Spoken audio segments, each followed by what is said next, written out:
We'll call to order the regular meeting of the school board for Monday, October 14th, 2024. First item is the Pledge of Allegiance. Just a reminder, the flag's in the southeast corner of the room.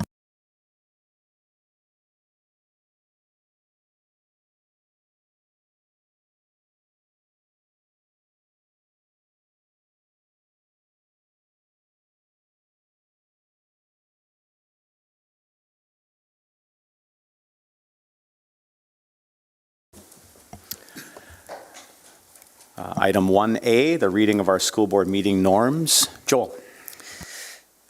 The norms. Number 1, be prepared. Number 2, be on time. 3, value and respect each other. 4, exercise thoughtful deliberation and conversation. 5, be professional at the board table and when visiting with the general public. 6, speak up when the norms are not being followed. 7, advocate on behalf of students and keep the community in mind. Thank you. Item 2, the approval of the agenda. I would seek a motion to approve tonight's meeting agenda. It's moved by Bill, and a second by Joel. Any discussion? Take a roll call vote. Manley? Yes. Anderson? Yes. Hodak? Yes. Clevin is absent. Larson? Yes. Palmasino? Yes. Flynn? Yes. Lunn? Yes. Berger? Yes. H yes, 0 no, 1 absent. Motion carries. Thank you. Agenda item 3, celebrating success. Tonight we have representatives from Lewis and Clark Elementary School, Lauren Hoheisel and team. So we'll turn it over to all of you, and thank you so much for being here. Thank you for having us. Thank you, Mr. President, Vice President, school board members, district leaders, and audience. Thanks for having us tonight. Let's see if I have the right clicker. There we go. That's what we need to see. So we want to share a little bit about our Lion Pride at Lewis and Clark tonight. So we have some special guests with us tonight to do that with us. We are a small school, but we do have big pride. So you'll kind of see some of that tonight through some of these pictures, some of these stories that these amazing people to my left will share a little bit tonight. So I'm Lauren Hoheisel, principal at Lewis and Clark, and we have Sarah Breyer, instructional coach, Deanna Mattice, a kindergarten teacher, Anna Benson, a music teacher, and Charlotte Woods, a special education teacher at our school. And you advance the slide? Yeah. Thank you. I've been at Lewis and Clark for over 20 years now, and I've seen fluctuations in our enrollment, and 178 is one of the lower enrollments, but we don't like to waste any space, so we're currently sharing our building with a Head Start classroom and a Setting C ED program. I think they feel just as blessed to be there as we feel to have them, and we share the love. So we're excited to always try new things and do new things at Lewis and Clark. You can see our student demographics, and not a lot of diversity there, but we still have a lot of special needs that we cover. So on the next slide, you see that our attendance rate is over 95%. I think that speaks to the fact that our students love to come to school, and we love to have them there. And we notice when they're gone. And as we say in kindergarten, we hold them in our heart, and we notice when they come back, so they're excited to be back with us. And Lewis and Clark is known for an attitude that we can quickly do things and get on the horn and get ready. So we took the challenge to complete our HRS certification for levels 1 and 2. We were the first school in our district to do that, so I told them I was going to do that. They didn't think I was. Also, we are, last week we celebrated Sarah Bry. We always have a great instructional design coach, and not only do we appreciate her all the time, but we also we're honored to have her receive the Grand Forks Public Schools Certified Employee of the Quarter. I believe that was last year, right? I think mine, I also received that award, but I don't like to toot my own horn. So, so moving right along.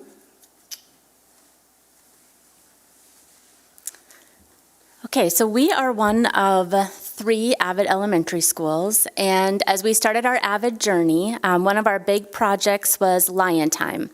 And the purpose of Lion Time, or the main purpose, is to build relational capacity with our students. And we do that in classrooms all the time, but this gave us an opportunity to do it vertically. And so we have 8 Lion Time classrooms that include kindergarten through 5th grade students and a variety of staff members, and we meet on non-early out Wednesdays. And I was trying to think of the right words to tell you like what that time means to us, and I don't know if any of you have seen the video of the Bismarck Century football team where they're giving away t-shirts, the seniors do, to the teacher that's been like a difference maker in their lives. And I watched that this weekend, and it was 7 minutes long. Did you see that too? Yes. And I think I cried the whole 7 minutes, but that stuck in my head, like difference maker. And I think Lion Time gives us that opportunity to be difference makers more often for kids, and even for kids to be difference makers for each other. And so I see it on the playground. I see it, kids at the end of the day, they go and they say hi to their Lion Time teacher, and it just builds a lot more relationships. During Lion Time, we do things like learning about careers, and we learn about SEL, but the heart of Lion Time is building relationships. The second one, collaboration, that's our big goal for this year. And we decided last year during instructional rounds that that's something that we wanted to work on as a school. We wanted to put more collaborative structures in our classrooms because we know that improves engagement and just learning in general. So we're actually collaborating with Lake Agassiz and Wilder this year to learn some of those strategies and do some planning together. And we have a showcase in December to work together and debrief on some of those strategies that we are learning. So Sarah mentioned last year we worked on our this year we're working on our collaborative strategies. Last year our goal was to improve some student organization. So in order to do that, we implemented planners with all of the students K through 5. I had the opportunity to work with teachers to help design their own planners in order to build continuity throughout the grade levels, so kindergarten all the way up to 5th grade. Not only was our goal to strengthen organization, but it also provided the necessary communication with students and their families in order to promote participation, because we all know elementary students need a little bit of motivation all the time. We were able to celebrate 3 times throughout the school when we reached our goal of 85% of school-wide completion of their planners, those pictures down there. So if anybody needs any ideas for any assembly games, we got you. We've done them all. And finally, it wouldn't be a proper Avid presentation if I didn't send you off with an Avid clap. So this is one of my personal favorites called the salmon clap, and we have our lovely ladies here going. Yeah, so turn to a person next to you and reach out your right hand. Give them a couple claps on their elbow and tell them to just keep swimming. This is kindergarten teacher here, so we need participation. Just keep swimming. Just keep swimming, just keep swimming. All right, back to the boss, man. See, there's those smiles we needed to see, right? We are also a Title I school, so school-wide Title I. So with that, we get our federal funding as well. So that's our funding for this year. As of last May, our population was 43% free or reduced, and with that, those federal funds, some of the things that we do to make some purchases to support our students would be an interventionist. And with an interventionist, that could be math, reading, it also could be SEL, so we're doing a little bit with all of that. And then also an additional classroom specialist to support needs within the classroom. Title I paraprofessionals, lots of supplies and different things that students and staff need, professional development opportunities, instructional materials, family engagement, and then also STEAM-related field trips.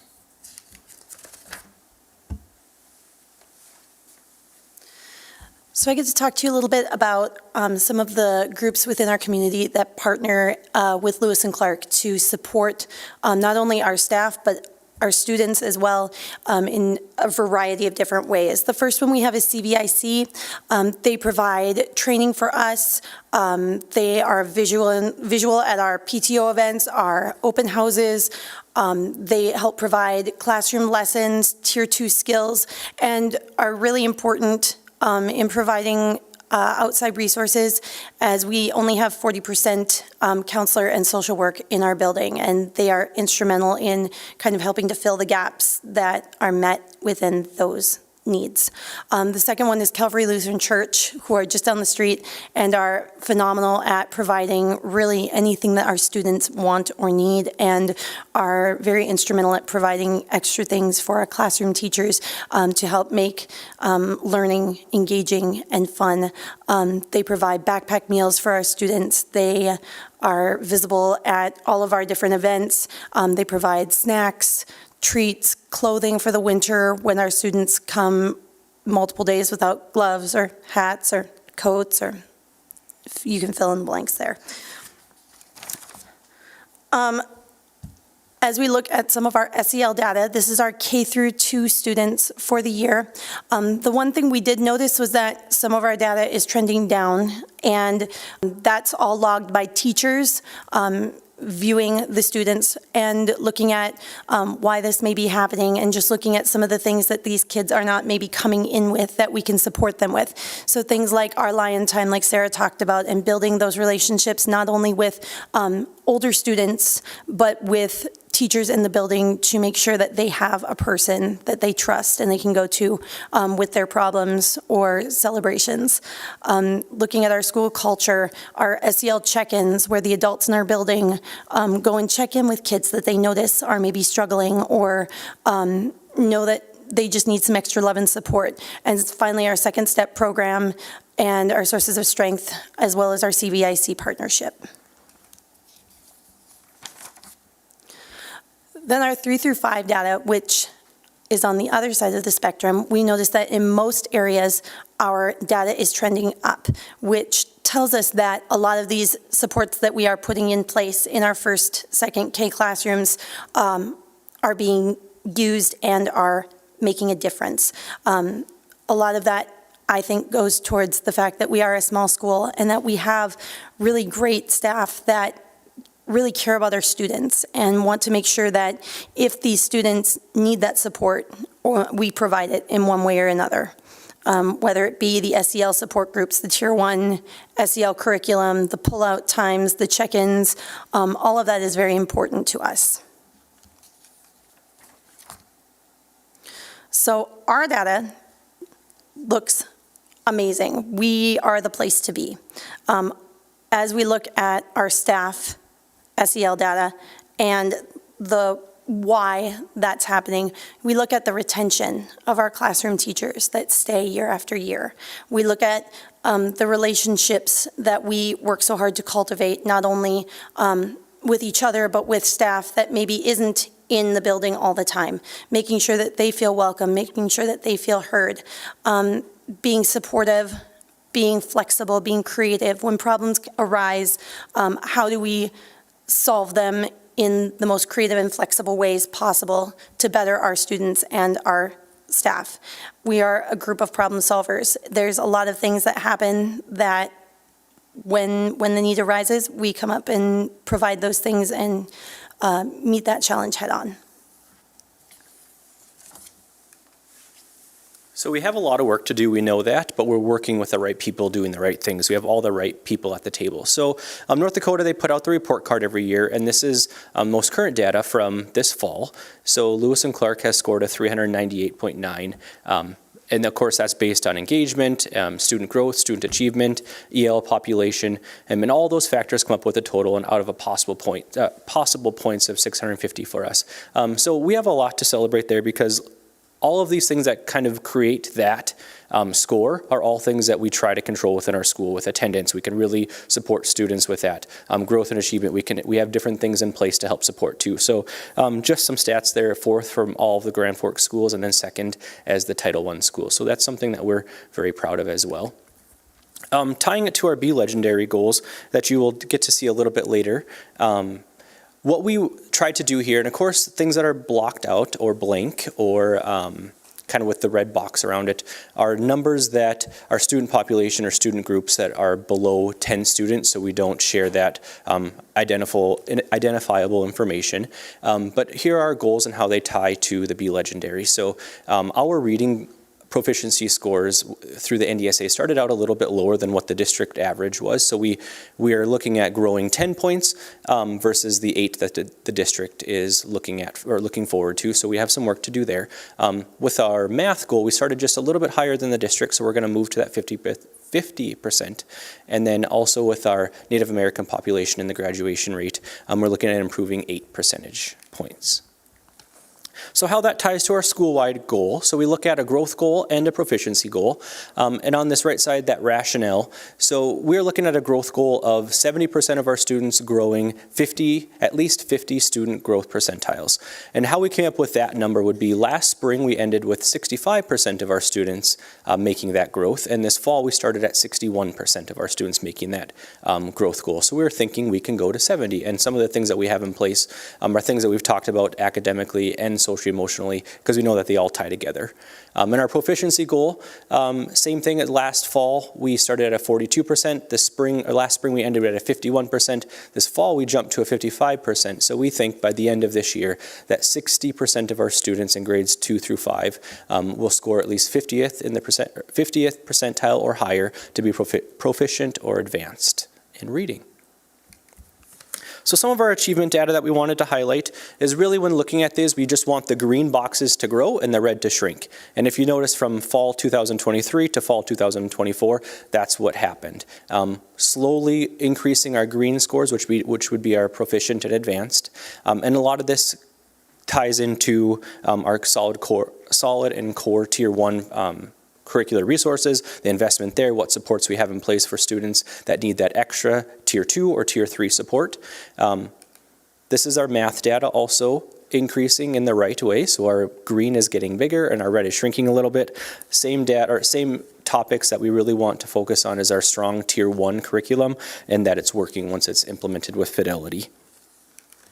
So some of the highlights. So here's our 5th grade data. This is really neat to look at. So up at the top, some of the noteworthy data would be that our Lewis and Clark 5th graders starting this year right now are scoring pretty comparable to maybe some other non-title schools, which is great to see. So coming in a little bit stronger, that we can then really take that trajectory and go further with our students. Same with math too. We're really starting a little bit higher, which this changes year after year, but this group now that has some solid tier 1 and some really big shifts that we've made with our curriculum, that we're excited to see some of these scores go further too. So we're helping to close the achievement gap a little bit more, and our 5th graders are prepared when they're leaving Lewis and Clark going to middle school.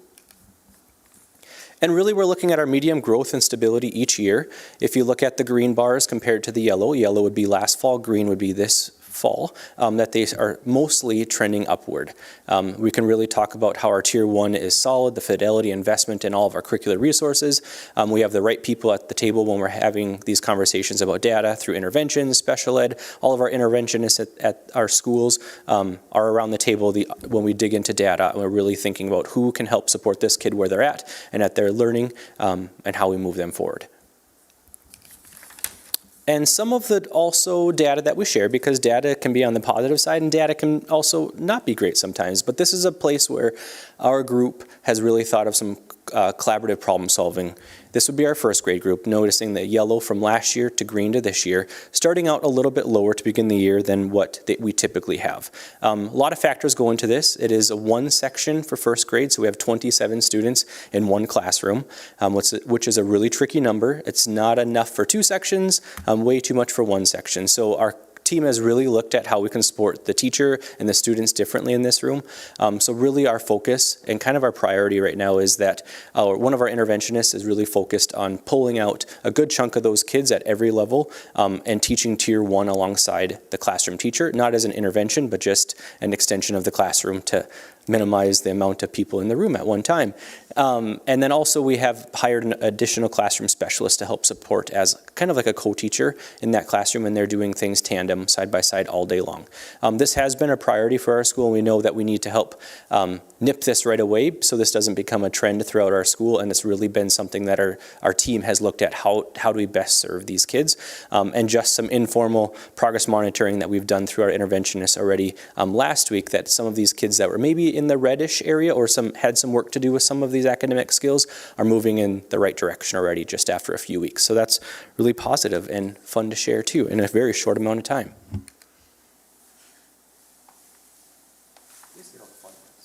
I was just going to say, this is my favorite slide, RY. Also, we wanted to notice that on the top left and the bottom right, there's some exceptionally cute children right there, right, Mrs. Benson? I just wanted to share a little story as we're coming to an end of our talk. Often on conference nights, I notice students back in our building that are not of our elementary age. They're kids that say, oh, our teachers are going to be in the building in the evening. We have a chance to sneak in there and to say hello. And that was the case this last week during our conference time. There was a group of 5 middle school students, boys, none of them were girls, boys, coming around for group hugs with their teachers, and I thought that was just really awesome.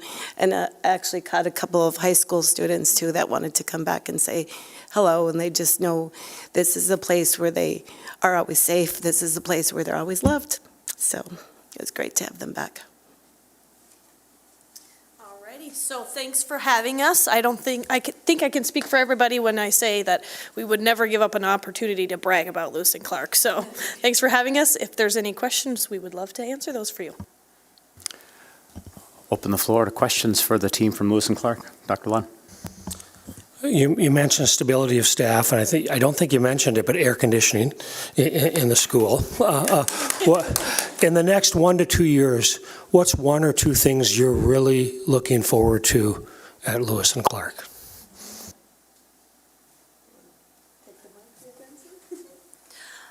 As a parent and as a staff member, I'm very excited to see the implementation of a new and safer entrance to our building.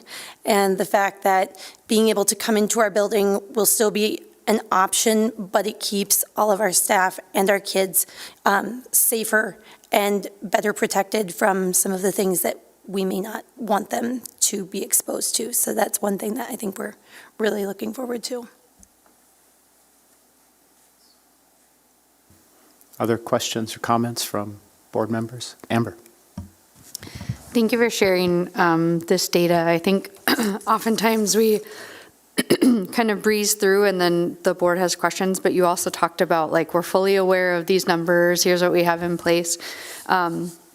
Certainly classroom management is really an operational thing, but the board kind of also sets parameters around maybe guidelines on numbers of classroom. And so I heard you say 27 is too much, but 13 and 14 is probably too little. But as a board, how can we work with you to, and you kind of said, like, here's some other resources we had in place, but, I'm just curious about that. Like, how do you make a decision to have, certainly I wouldn't want to overload, and you said you have space, but 27 kids in a classroom. I've been to Lewis and Clark, and I know how tight some of those classrooms are. So just curious about your perspective on, a larger classroom. How can we support you as a board when you kind of are at that cusp of like, it's too little on this end, but too much on this end? No, great question. We kind of had many problem-solving conversations. What does this look like? But this is kind of the small school problem, and I know many schools kind of run into this too, is you don't know your numbers until August 24th, really. Sometimes we don't have a lot of flex between, or even transient students coming in. So we are pretty solid with a 2-section school until these few outliers happen. We had a conversation, Mr. Bakke and I, about the possibility of looking at a combination class with kindergarten and first, or first and second. And we had that conversation with our staff too, knowing the immense needs that a combo class requires, that our staff had said, I think I would rather try 27 in a class with some great support versus the combo class, because as invested as we are in a solid tier 1 curriculum, that is really difficult to do with 2 different grade levels and really do it justice. I know that it's happening throughout the district, and I know amazing teachers are doing it. We just felt that with our supports at our school that we wanted to give it a try. But it's a constant conversation, and we're just waiting for our next first grader to come in, and then another one, because they will always come in first grade. We're lucky that they're still small in first grade. Relatively. Their desks take up the same amount of space. Other questions or comments from board members? Please, Jay. So did I see that right? Like 93% attendance? 95. 95, like that seems extraordinarily high. If I'm wrong, tell me, but if I'm right, congratulations. Thank you. We work really hard at that and making sure that it's a place that, of course, we're going to do all the hard work, but we're also going to be loved and really enjoy being there too, because we know that some kids, the outlet, their best part of their day is coming to school. Others? I'll just conclude by saying we appreciate your efforts, your attention to these matters, and your focus on student achievement. So, thank you. Thank you.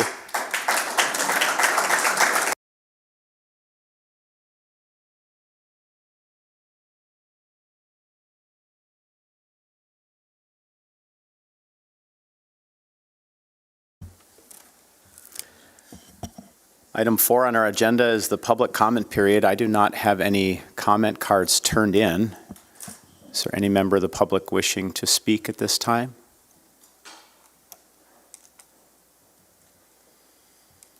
Okay, we'll move on to item 5. Superintendent's recommendations for discussion. 5A, Board Education Fall Achievement Data 2024. I believe this is Amy Barch.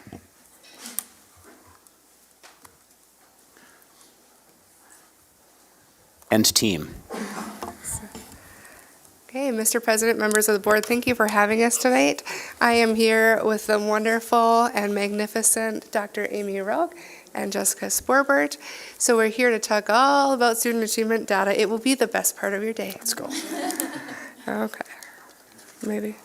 Thank you. Okay, there we go. So just as we get started, a few clarifying points. Remember, the majority of you have gone through Be Legendary training. And when you were doing that training, you were talking about goals and how the school board owns those goals. And then you were talking about outcomes. That's the student achievement data, that summative data that we look at to see how our students are performing. Oftentimes we compare it to other schools around the state. Then you talked about inputs, what we're doing to change that data, to improve that data. And then you learned about outputs, which are how are we monitoring our journey along the way to see how we're doing so we don't just rely on that once a year assessment. So we'll look at that again, and that's kind of the format that this presentation is presented in. What I'd like to highlight too is Lauren did a beautiful job talking about his school goals, but that was all intentional work this year. So we took the goals that you all decided on, and then we worked with each school based on their achievement data, and we set school goals to then help us meet that district goal. Then to take it a layer deeper, our administrative staff at the building level went to staff and departments and said, now what does you do personally, and what does your department do to help us meet the school goals, to help us meet the district goals? So really intentional movement this year with alignment.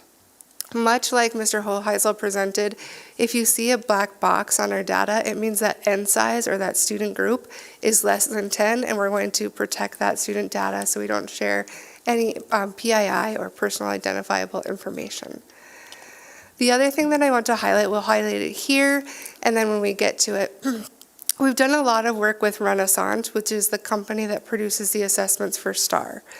And what we've wanted to do with them is make sure that when we give the STAR assessment, it's a predictor of what's going to happen on the North Dakota State Assessment. If there's a large gap between the data, then it doesn't do us a lot of good because our measurements along the way are off. So there's two things that we've done is we've moved our cut score for proficient from 40th percentile to the 50th percentile. We also worked with them on a resource that they call Renaissance Analytics. And what they do every year now with that data is they're going to see how did our third graders perform on the NDSA, their North Dakota State Assessment, what was our level of proficiency, and then they're going to write those. So for second graders going into third graders this year, they might have had to be at the 52nd percentile to be proficient. Our eighth graders might have had to be at the 48th percentile because they're doing that alignment to make sure the assessment is a predictor. The other thing that I want to talk about is the North Dakota State Assessment is changing this year. They are not doing NDSA anymore, but they're moving to NDA Plus is the acronym you'll hear. It's the North Dakota Academic Progression of Learning and Understanding of Students.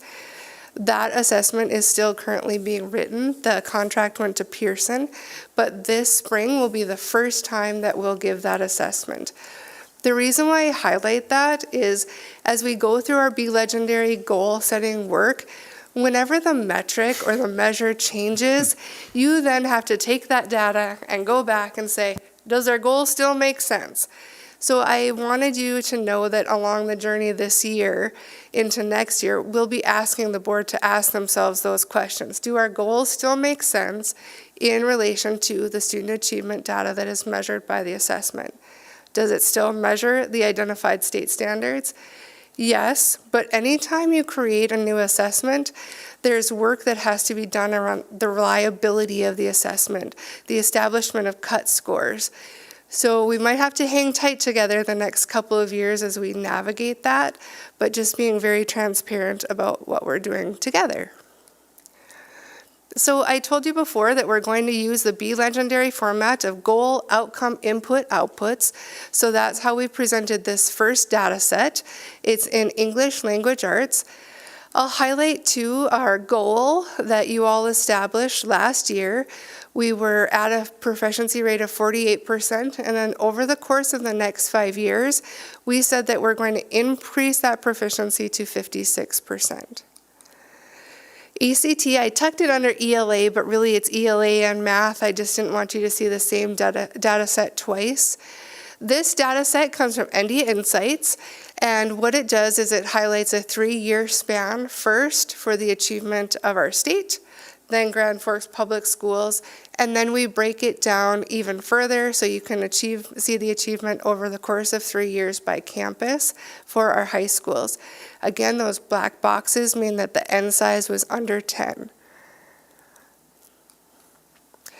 It's also nice to see how we're doing locally and how that compares within our campuses locally, but it's also nice to take a peek at how things are going around our state, look at our colleagues. Something that changed on ND Insights this year is we used to be able to pull ACT data from Jamestown, Minot, like-sized districts, but they decided with their data that they were displaying this year, if you did not use ACT for accountability measures, they weren't going to display it. So we don't have Jamestown and Minot's data, but we sure could reach out to them and get that from them orally. But this is what's displayed on ND Insights, and for transparency, I wanted everyone who's watching at home or here to be able to go back and find these same numbers and find validity within them. Okay, so when we look at ACT, it's a composite test or a composite score. It takes into account ELA and math. And when we look at that, we also, as we talked last time, we want to look at our student groups and see how they're achieving, our students are achieving within those student groups. We do that for a number of reasons. We ask ourselves, are our instructional practices reaching all learners? Are there holes or gaps in our curriculum? And so as we ask ourselves those questions, that's what we're doing when we look at this type of data. We're looking comparatively across our state, year by year, then Grand Forks Public Schools, and then our 2 high schools. Because community's N size was so small, we couldn't break it out and show you by each demographic student group, so we took those off. Okay, just another set of student groups.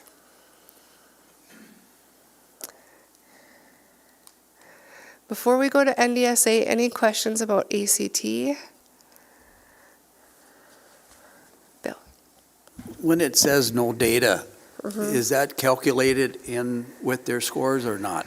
So when it says no data for especially our ML learners, and I believe it was on our students who identify as Asian as well, and Native American, it's because the N size for ND Insights is so low that they don't display any data. I mean, from the other towns, Bismarck, if you look at there, they say West Fargo has 2 schools with no data. Yep, typically the those, same? yes, same thing. Their N size is so small. If you look, most of those are their alternative or virtual schools. Smaller enrollments. Great question. Okay. On to NDSA. So this is our North Dakota State Assessment. Now we're at outcomes, right? How did students perform last year? So when we look, if we look at 23-24, the comparative data is the state of North Dakota had a proficiency rate or above proficiency rate at 45%. Grand Forks Public Schools was 50% in the area of reading. If we look then as we break this down into student groups, we do the same thing. We ask our questions about student groups and how they're performing in relationship to that cohort percent of 50%. It's broken down by the state and Grand Forks Public Schools. I think it's helpful when you have a state perspective because you wonder, is Grand Forks Public Schools doing something really right?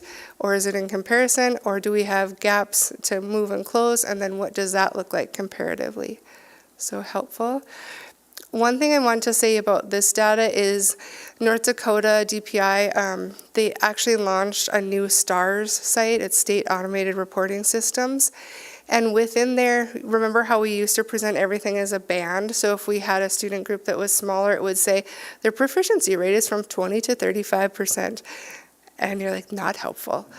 So now they've actually broken that data down further for us. So while it's not publicly available because the N size the state uses is 250, we can go in on the back side of STARS and pull that data. So as long as we're finding an N size greater than 10, we feel that that is reportable for you as a board, so you can know how you're making some of those policy and procedure decisions to affect student achievement.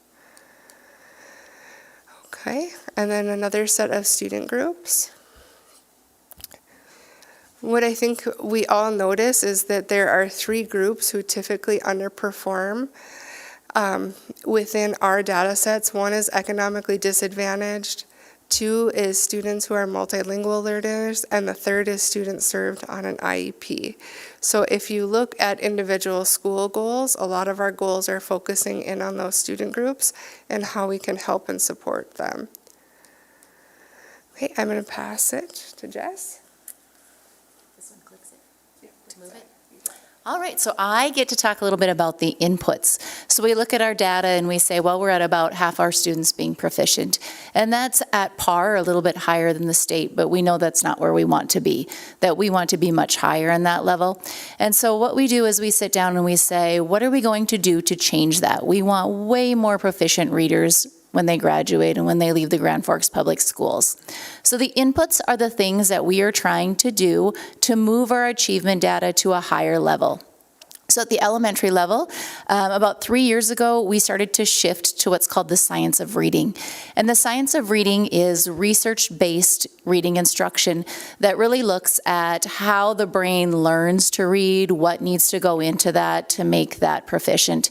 And with that, we've tried to align our curriculum and our interventions so that they also make that difference. So in kindergarten, we added Heggerty, which is a phonological awareness program that really helps students be able to hear those sounds. I know Head Start also uses this program. You know, so if I say the word at, you can put that together, cat. Give them those pre-reading skills. We also added a phonics program called Really Great Reading in grades K to 2, because we know phonics is one of the essential things that we have to do to be able to read. When we first started this, we knew phonics instruction was something that in the past we weren't as strong as providing. So we actually used this curriculum that's designed for K to 2 and did it K to 5. Now that we feel like we're building up those skills, 3, 4, and 5 still use Really Great Reading, but they use it as a phonics intervention in what we call Tier 2 and Tier 3. So in some classrooms, you'll see that the classroom teacher uses their data. They screen all the kids and they say, here's a group of students who still are lacking some phonics skills, and they target it. Then we have some students who are still even behind that, and we use our literacy specialists and other interventionists to really provide that Tier 3 or that really small, intense intervention. We're also piloting in K to 5 this year a knowledge building curriculum. So we know we need phonics, but we also need language comprehension skills. And so we are piloting Wit and Wisdom, which you guys have probably heard a little bit about. We have 60 teachers this year that are using that to see, is this the missing piece that we need for comprehension? That's the program that 6th, 7th, and 8th grade has adopted. So this will be a program that if after piloting it, we would have a K to 8 language comprehension. It's knowledge building in the fact that it starts out in kindergarten and takes a theme and a topic and continues to build it all the way up through 8th grade. So it's a pretty neat thing that we're exploring.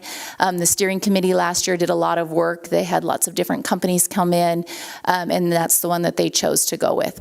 So in 6th through 8th, we are using Wit and Wisdom as a Tier 1 curriculum resource. 6th grade, this is the third year.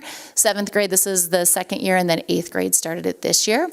Within 6th grade too, we have also been working with the middle schools because unfortunately we started the phonics program a little bit later and we didn't catch all the students up. We still see some gaps in the fact that they can't decode or break those words apart. So they are using what's called UFly. It's the University of Florida Literacy Institute. They have a reading program that teaches decoding. So the 6th grade have intervention chunks where they're taking those students who still yet can't read words proficiently and really working to teach them so that they have all the skills needed.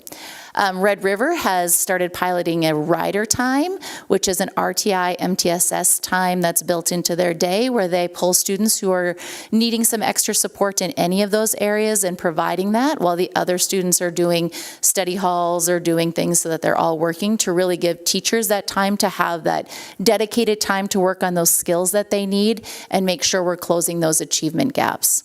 We've also made sure that we have a comprehensive K-12 assessment plan. So we do universal screenings 3 times a year, once in the fall, once in the winter, and once in the spring. And that's that STAR Renaissance data that you'll see next. We've picked our comprehension, which is called our CAT. And then we also have at the elementary up to 6th grade what are called CBMs or curriculum-based measures. And what those are, they are 1-minute probes that really tell specific skills and if students are learning or not. So in kindergarten, we look at letter sounds. How fast can they say their letter sounds? How fast can they do number ID? When we get up to 1st, 2nd, 3rd, 4th, 5th grade, we do what's called the passage of oral reading. So they read a passage and we look at how well are they decoding those so that we can really see, is our Tier 1 curriculum working? And then also help us identify which students maybe do we need to provide some extra support. When we do the extra support, we've now outlined diagnostic assessments that our literacy specialists and our special education teachers are trained to give so they know exactly where those breakdowns of skills are happening. The other big piece that we're really trying is to really increase our data literacy with training and understanding of that implementation. So like Amy stated, all of the schools now have a Be Legendary data goal. And with part of that, we've had our different we have Panorama, that's our data warehouse, and we have Star Renaissance. We've been providing training on how do I use these? How do I make groups? How do I identify things? We're also doing that with all of our instructional coaches, our administrators, so that everyone can kind of look at that data, understand what it's telling us, and help make a plan of how we can move forward. At the elementary level, we are doing data digs, we call them. So after our big assessment window, those people sit around the table, they look at the data, they say, what do we need to do? So when Mr. Hoheisel presented, he said, let's look at our 1st grade data. What are we going to do? How are we going to provide support? We can identify this as an area of need. What's going well? Why is it going well? How can we keep that going? Our instructional coaches are also doing professional development with Wit and Wisdom. So Wit and Wisdom's actually coming in and doing basically like a whole class for them so that they next year can provide the professional development. Instead of having the company come, we'll have trained people that will be right in the buildings to answer questions as the teachers kind of run into maybe some difficulties or what do I do here? And then we have the curriculum leader and department work on priority standards, scales, and common assessments.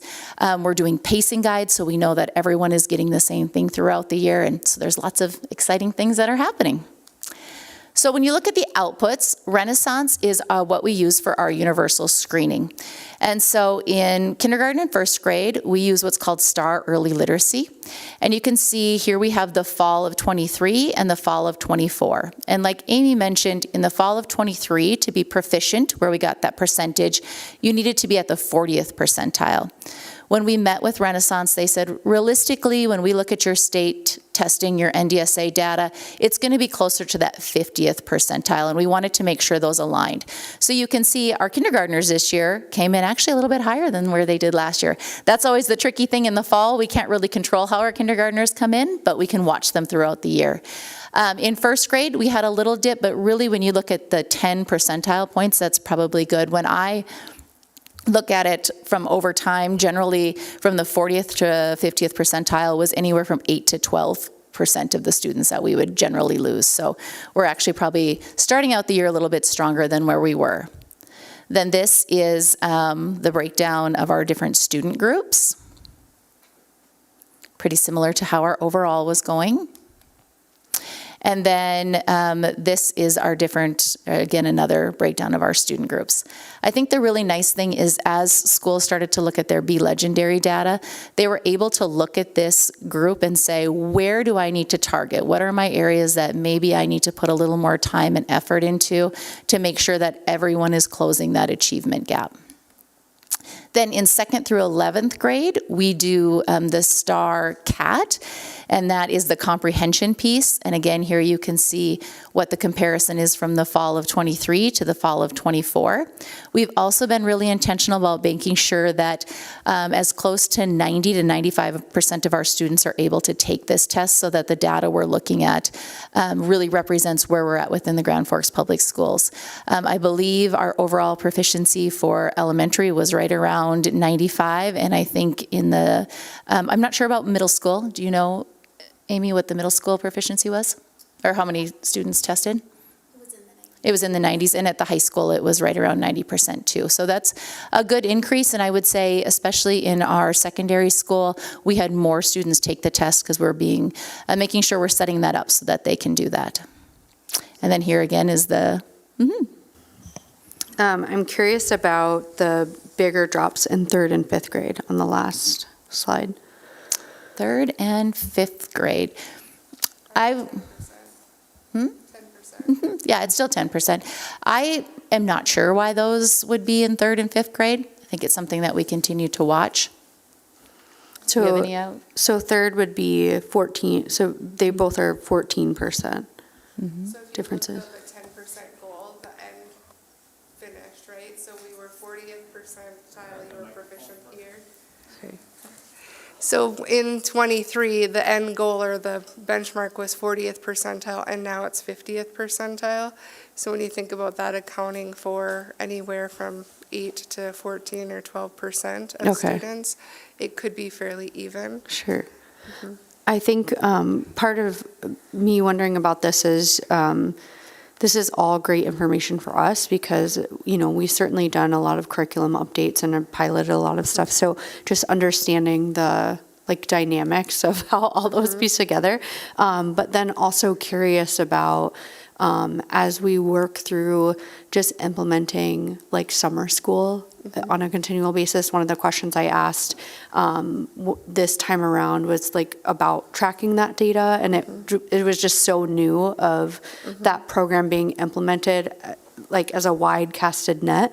And so I'm, you know, especially in the fall, like you said, like we don't know what students we're like, we don't know where they're going to be at or what they come back at. And so it's also good to see the spring data, but I'm just curious then as we look at some of this stuff, how we can maybe even start tracking like the summer school stuff too. And a good reminder too, if you go to second grade fall, that would be your third grade fall of 24. Yeah. So you see there's a 4% differential.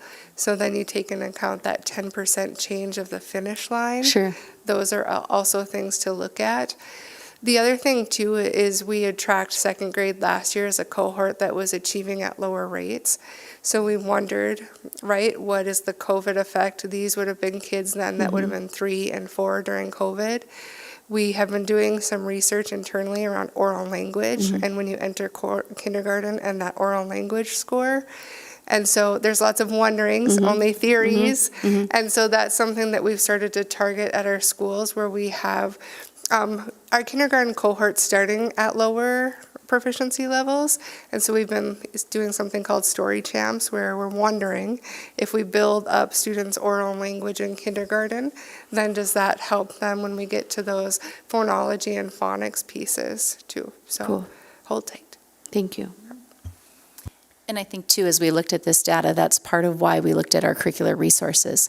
You know, we don't see that big, we're seeing very nice gains within those phonics skills, but we're still missing some pieces when it comes to that knowledge building and that comprehension piece. And so that's what we're really hoping to watch, especially now as we're looking at some new programs that directly focus on that.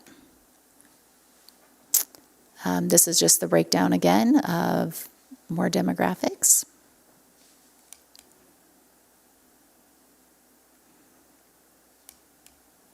And that's it for ELA, unless there's any other questions on ELA.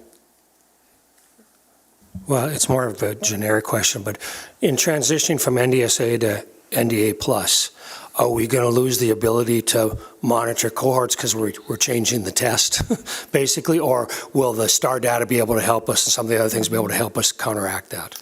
So the STAR data will remain the same, and that's part of the reason that we kept STAR Renaissance. So, you know, it adjusts the proficiency level, but we're at the 50th percentile. So even next year, we'll still be able to see, did our proficiency increase within that?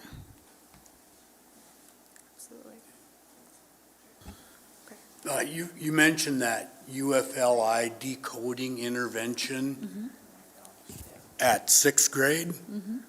Decoding is like kind of a first task for reading. Should that intervention, or could it be earlier, maybe is a better phrasing?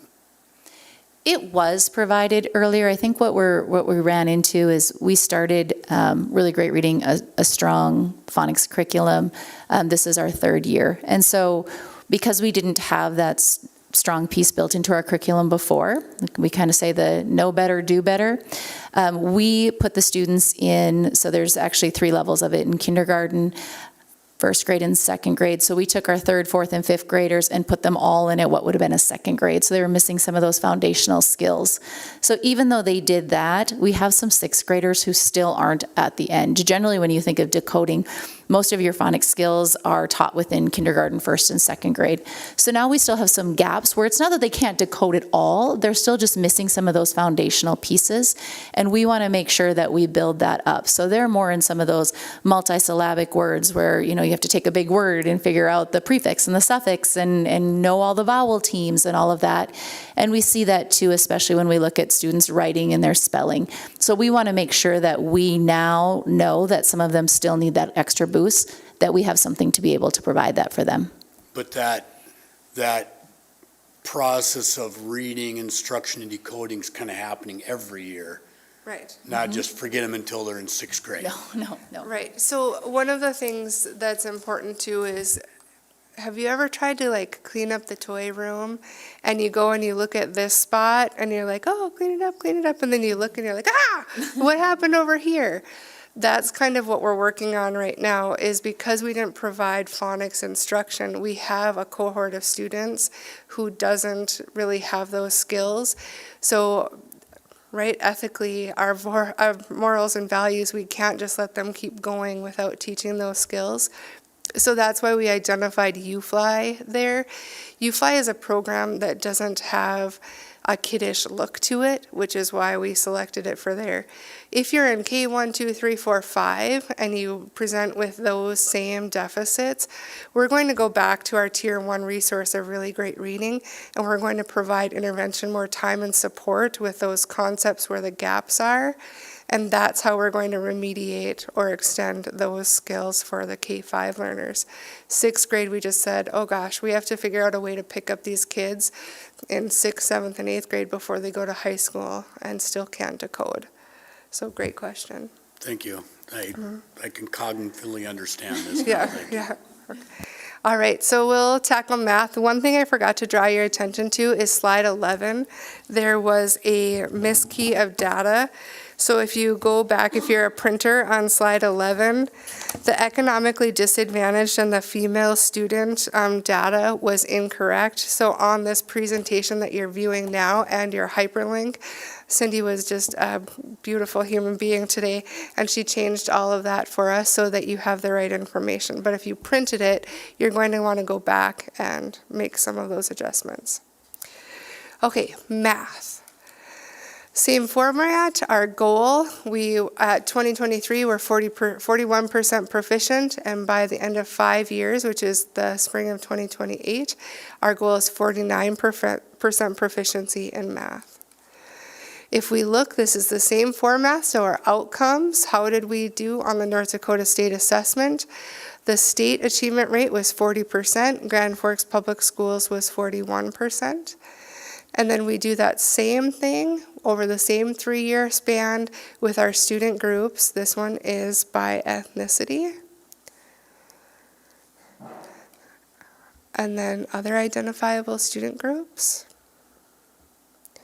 Again, we see the same 3 groups: economically disadvantaged, multilingual learners, and those served on an IEP as achieving at those lowest proficiency rates. So other things for us to tackle as we look at our goals. And then I'll pass it to Dr. Relk as she talks about inputs for math.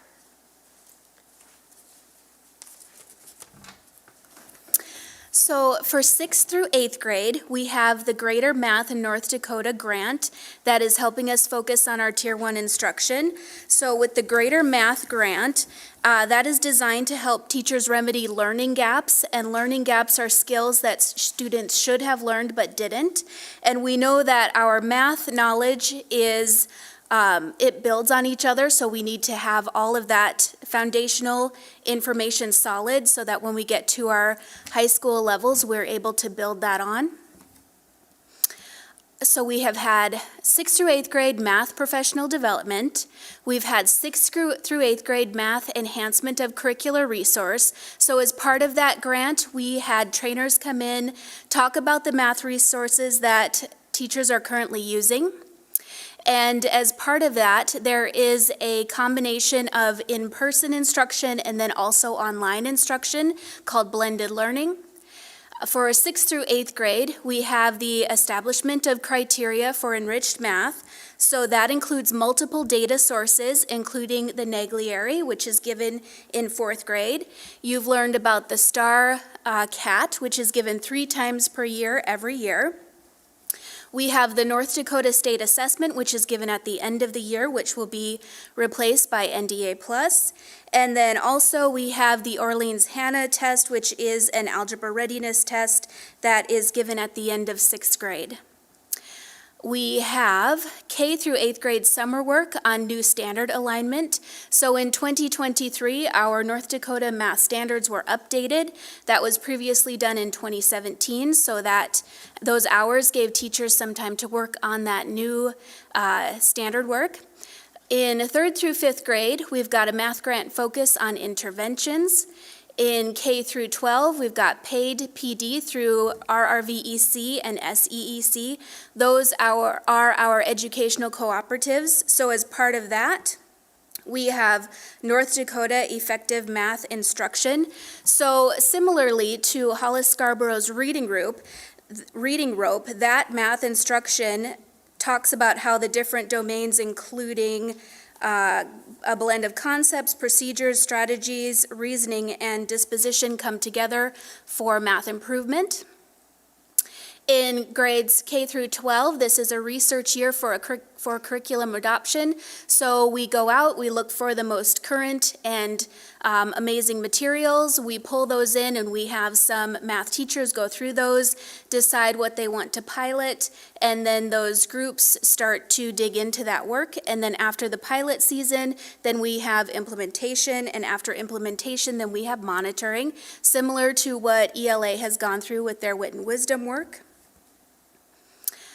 We have a K through 12th grade assessment plan, and Jenny Spicer has been doing a great job of increasing our rates, our numbers of students who are taking our assessments throughout the year.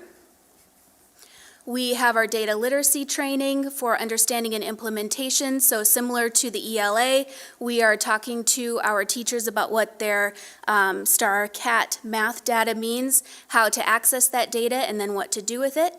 We have data meetings for monitoring and responding to our data. So those happen after our screening windows across the district. The Writer Time pilot is very exciting. Jessica already covered that, but Writer Time is Tier 2 built into the daily schedule, and that is focused on the priority standards and making sure that our students get what they need out of their Tier 1 and Tier 2 instruction.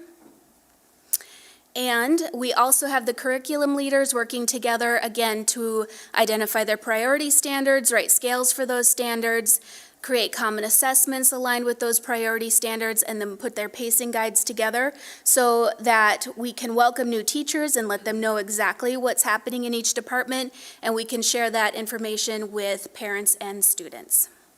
And that is what PLCs are working on during their early release time this year. Here are our outputs for STAR Math for fall 23 and fall of 24. This pattern is the same as with ELA. We've increased that proficiency rate from 40 to 50.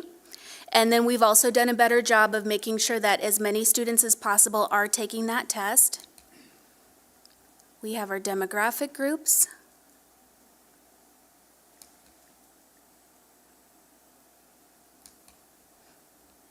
And the pattern is the same. Any questions for math? I'll ask the same question I did for the reading, because these numbers are a little bit larger. So curious about the math. It seems more of the groups have a little bit of a decrease or elongated disparity. So just curious about that. We've been doing a lot of focusing on literacy. And when we look at that, we wonder about the implementation of our curricular resources, which is why we took the opportunity to engage with the Greater Math Grant, and we went after those flexible dollars to make sure that teachers had the support that they needed to effectively implement the curriculum. The other thing that we're noticing is there are skills that we wonder about. One is a crazy word, it's called subitization, right? It's the ability to look at a quantity and know that that's 4. So much like we're looking at the oral language deficit when kids come in, we're wondering about those math deficits as well. While we continually usually edge out the state in proficiency, we keep digging, and so that's why this is a research year for math too. What is leading to the gap? What is leading to the rate of improvement that is not as great as literacy? Is it the time and attention? Is it the curricular resource? So it'll be really exciting to bring our group of teacher leaders together and look at those resources to make sure that they meet the needs of students. And as we know more about math and learning, we can look at those concepts like subitization or the skills within the standards and ensure that the curricular resources align. Right now, when we take a peek, we see some gaps. A follow-up question on that would just be, is there anything the board can help with? Mm-hmm. I think one of the biggest things that the board can do is look at how we allocate resources. Mm-hmm. One of the opportunities we're not providing you today, but maybe could come in retreat format, is looking at these same types of statistics, but at school-based levels. And we could wonder together, are there some of our campuses that need more time and support to ensure that the proficiency rates are achieving at the same level as these? And that would be something that I think would be really interesting for the board to engage in, right? How do we, if Lake Agassiz is not achieving at the same rate as Discovery, how do we support Lake Agassiz differently? How do the fiscal resources that you all allocate come differently? Those are the wonderings I would encourage you to have. We had Wilder here talking about their like proficiency plan, and one of the things they told us was that their math numbers increased because they were able to hire a math interventionist Sure. at the school. So I think that's an example of like how that school said, we tie this to being able to like really dedicate a resource to that. That was going to also be a follow-up question, is just like how have we broken it down at the school level as well? Yep. And more, when you think about students, we believe that all students can learn. So we think about what time and support students need. And sometimes when you get to tier 3 especially, those remediations or universal skills is what we call them, as we need those beyond the classroom scope, right? If I'm a 3rd grade teacher and you have a universal skill gap in 1st grade, it becomes quite difficult to meet those, and that's where some of our allocated interventionists can push in and provide time and support. Sometimes people think tier 3 is solely special education, but there are students who are in our general ed classrooms that just need time and support, and that's what we need to do collectively, is look at how we allocate those resources where the data indicates a need. Amy, could you go back a slide to just the schools total there? So, you know, I think all of us on our board are relatively smart, but 8 of the 9 of us are not educators. Sure. One spent her whole life in education, so she's probably got a knowledge base different than ours. Sure. And we can interpret this data probably a little differently than you because we're not experts. So I would hope and I would expect that you and your team, if you have concerns about this data, that it'll be brought up so that we know, rather than leaving us to kind of decide which areas are bad and which aren't. You know, just because we don't live in this world. 100%. I think one of the things that we always has to be cognizant of is how do we use the resources that we are given and best allocate those? And those are the questions we're having every day, right? How do we support this school differently than that school? Or how do we, within the fixed number of dollars we have, provide all the time and support to every student that needs it? And just like Lauren highlighted, that's what each campus is doing too. How do we get to those gaps? How do we continue? One of the things that Wilder did, and Lewis and Clark has done it too, is they have invested so much time and energy in using tier 1 curricular resources as intended, and that has really proven to be beneficial for both of those campuses.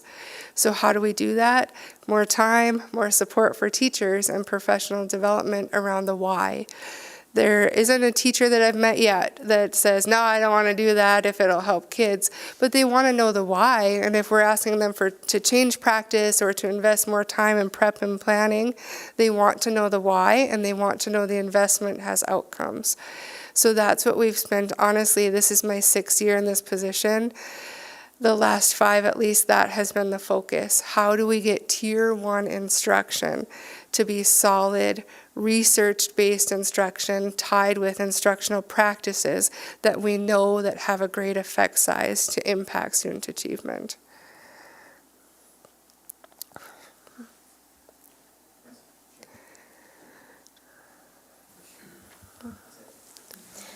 First of all, I want to congratulate this group, as well as Lauren's group that presented. I've loved all of the data that I've received and have been reading, and I've done 40-some years consulting with school districts across this state regarding this very same thing. And from what I've seen with the Grand Forks District, I have to say, kudos, way to go. I've been very impressed. One of the things that I'm wondering about, all of the inputs, because they are clearly explained there, you clearly are able to talk about the training that the teachers are doing, the answering the whys and such. What I'm wondering about is, where are you assessing the input? Is it just from the scores that the students are doing? Are you doing anything with the teachers?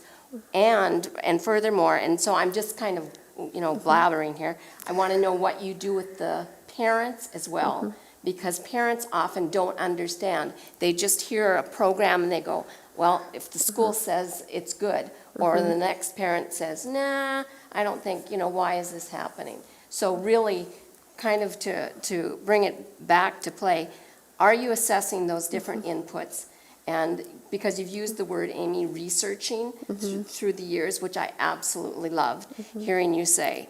But then that communication with parents for that understanding, and that communication with the staff so that they can see this. This is absolutely terrific. And I know the Herald and the maybe sitting over there saying, okay, how are we going to get all of this out to the public? Because this is really good. And even though you do look at those numbers and you go, first grade 66 and then 45 and everything else and so forth, there are so many Variables. That's what and parameters that go into those numbers. But how you have been doing it and how you are presenting it, outstanding. One of the things that we've been really intentional about is getting people into the data, because you can be data rich and information poor, right? If you don't know what these numbers mean and what the difference between an input and an output is and their purpose. For example, if you give the STAR assessment and then 12 weeks later you try to use that data to inform what you're going to do for an intervention, I would go, because that data is now 12 weeks old. That student has grown, they've learned other things. How do we then get more current data? How do we dive into diagnostics that help us pinpoint? It's kind of like when you go to the doctor and they say your blood pressure is high. You know something's amiss, but that blood pressure cuff and that reading doesn't tell you the what. So that's where we've been working a lot the last 5 years, is how do you go deeper? How do you go to the diagnostic? And it takes time to change practice. We have wonderful teachers who work hard every day. And when you're in the midst of change, it's hard because it's more work, it's more time, and you wonder why.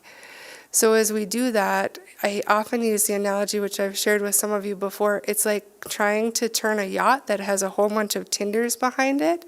And you have to make sure that all of those tinders know the direction, know the plan, know the why, and it takes time. They talk about effective change within school organizations. It's often a 7 to 10 year journey, and you have to keep looking. The other analogy that people use is the windshield is big, right?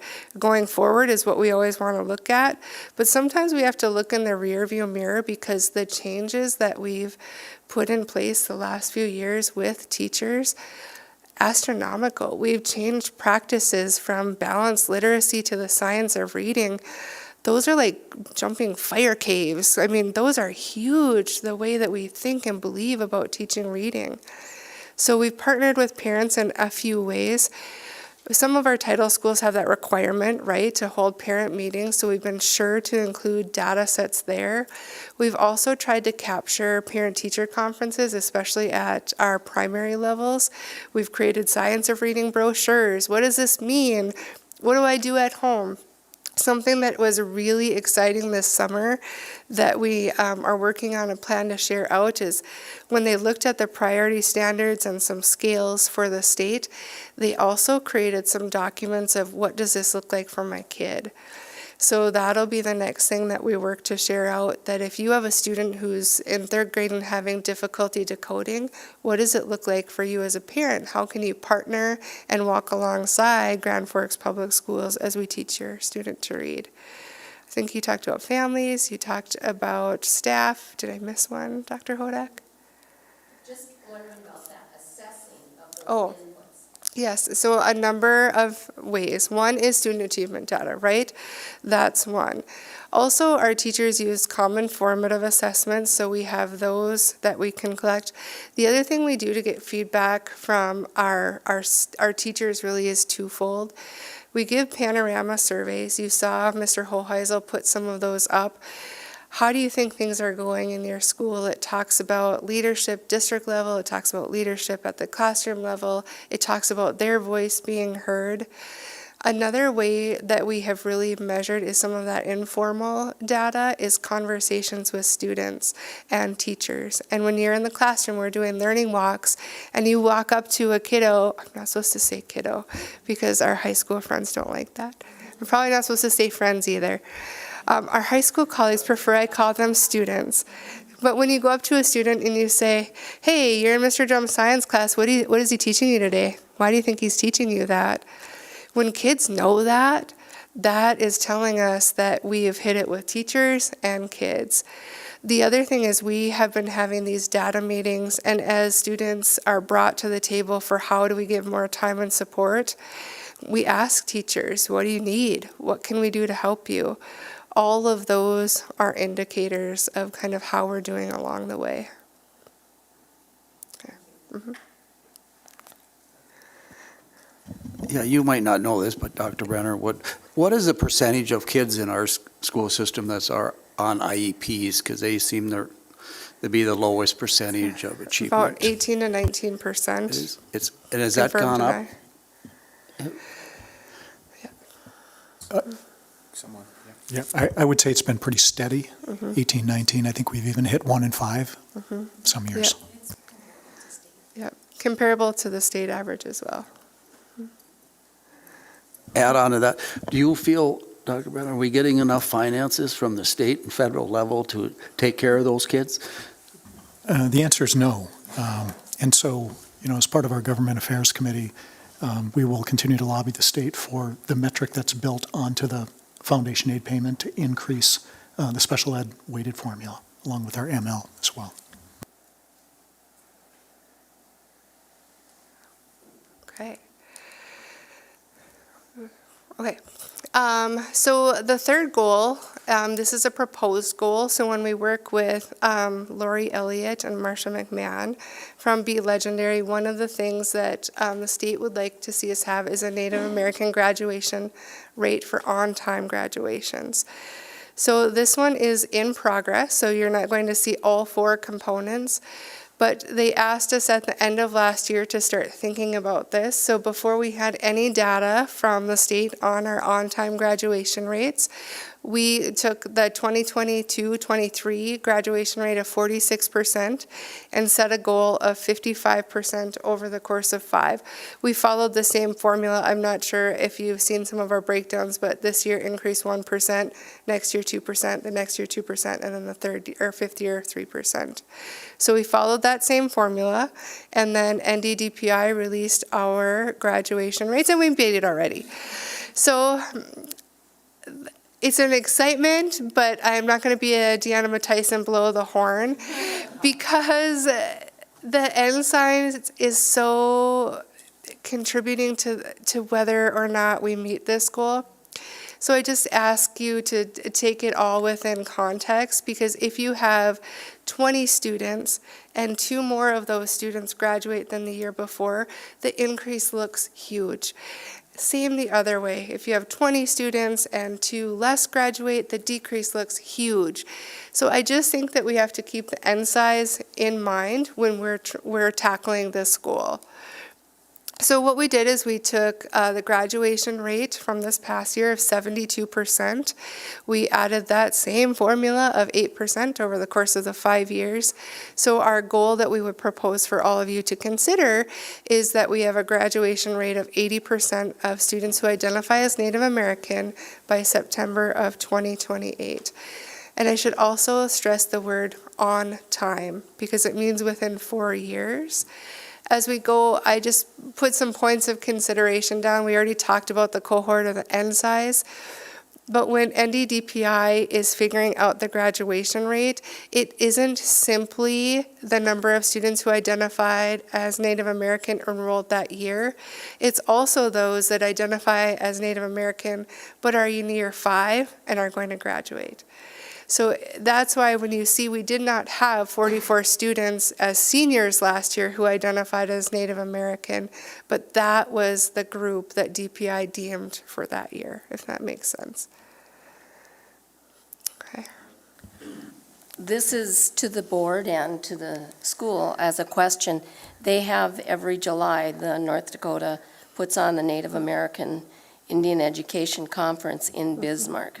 Do we send representatives to that, especially our data gathering people, to hear what the other reservation schools, because it's heavily attended by those schools, but not so much as with that?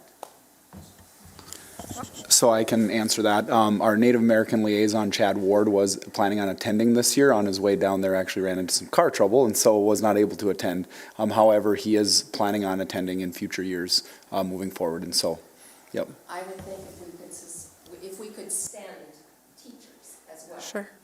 Especially those that are working towards those students in the 9 through 12. It's an excellent conference. The other thing too, as we look, so our proposed progress monitoring, as we look at this, as for our output, because our STAR scores aren't necessarily going to predict credits earned. So we're going to work with our counselors to look at how can we monitor from your freshman year to your senior year every quarter, how our students are on time or on track for expected credits earned versus actual, to ensure that we are monitoring this cohort and we can give you an output that accurately measures graduation. Okay, so questions or clarifications? What is the typical graduation rate amongst the entire student population? High 80s. So should our goal be to match? Sure. It sure could be. We just took Laura and Marcia's kind of guidance to set a goal that felt achievable within the first 5 years. So we sure could make that be, I believe it was 88%. I'd have to look back to last year, but we sure could. It's your goal to own, so. We're all in it together.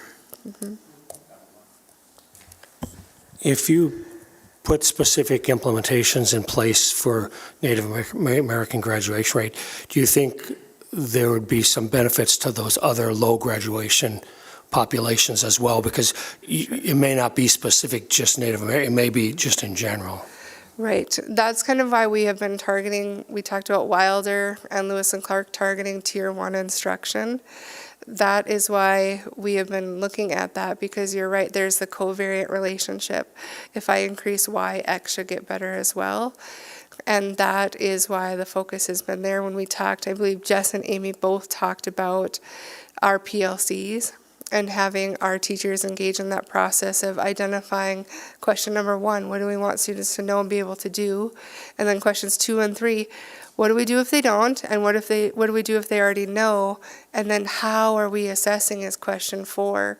So by having our whole staffs focus on those questions, that's exactly what we're looking for, is those covariant gains.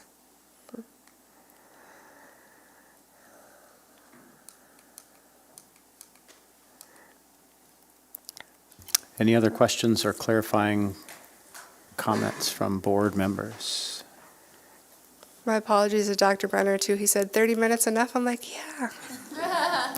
Any time spent talking about student achievement is time well spent. Okay.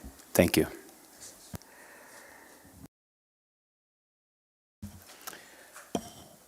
Item 5B, fall enrollment report.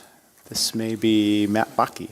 Yes. Thank you, Mr. President. Members of the board, it's my opportunity to present to you the fall enrollment report today. And I'm going to go through some of the data just because you haven't gotten enough data tonight, so I'm going to provide more.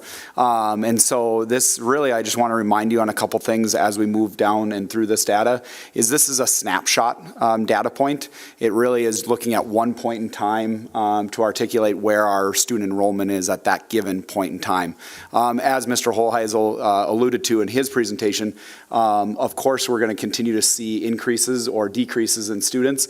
And the reference he made is in first grade, obviously, that all those students will come in first grade because that's where we don't want them to come in at that point. And so as we move through here, I just want you to keep that in mind, that this is really a point in time that we're looking at this student enrollment. So as we move down our graph in the memo, I'm going to point out some key areas in which maybe you might have some questions relative to why do we see these increases. and I can kind of point out some of those. So the first one I'll make note of is when in our first chart, which is spring 2024 to fall 2024, and you're going to see a 59 increase across the elementary level. And so when looking at that comparatively, when we look at the September 2023 numbers of kindergarten, so our kindergarten class basically, of September 2023 to now September 2024, we actually have a 50 student increase. And so we have the K class for September 2024 is 585, and the September 2023 was 535. And so we do see an increase just over that class of 50. And so when you look at that change and you see plus 59, it is relative to the fact that we are seeing an increase in our kindergarten class in comparison to last year's data.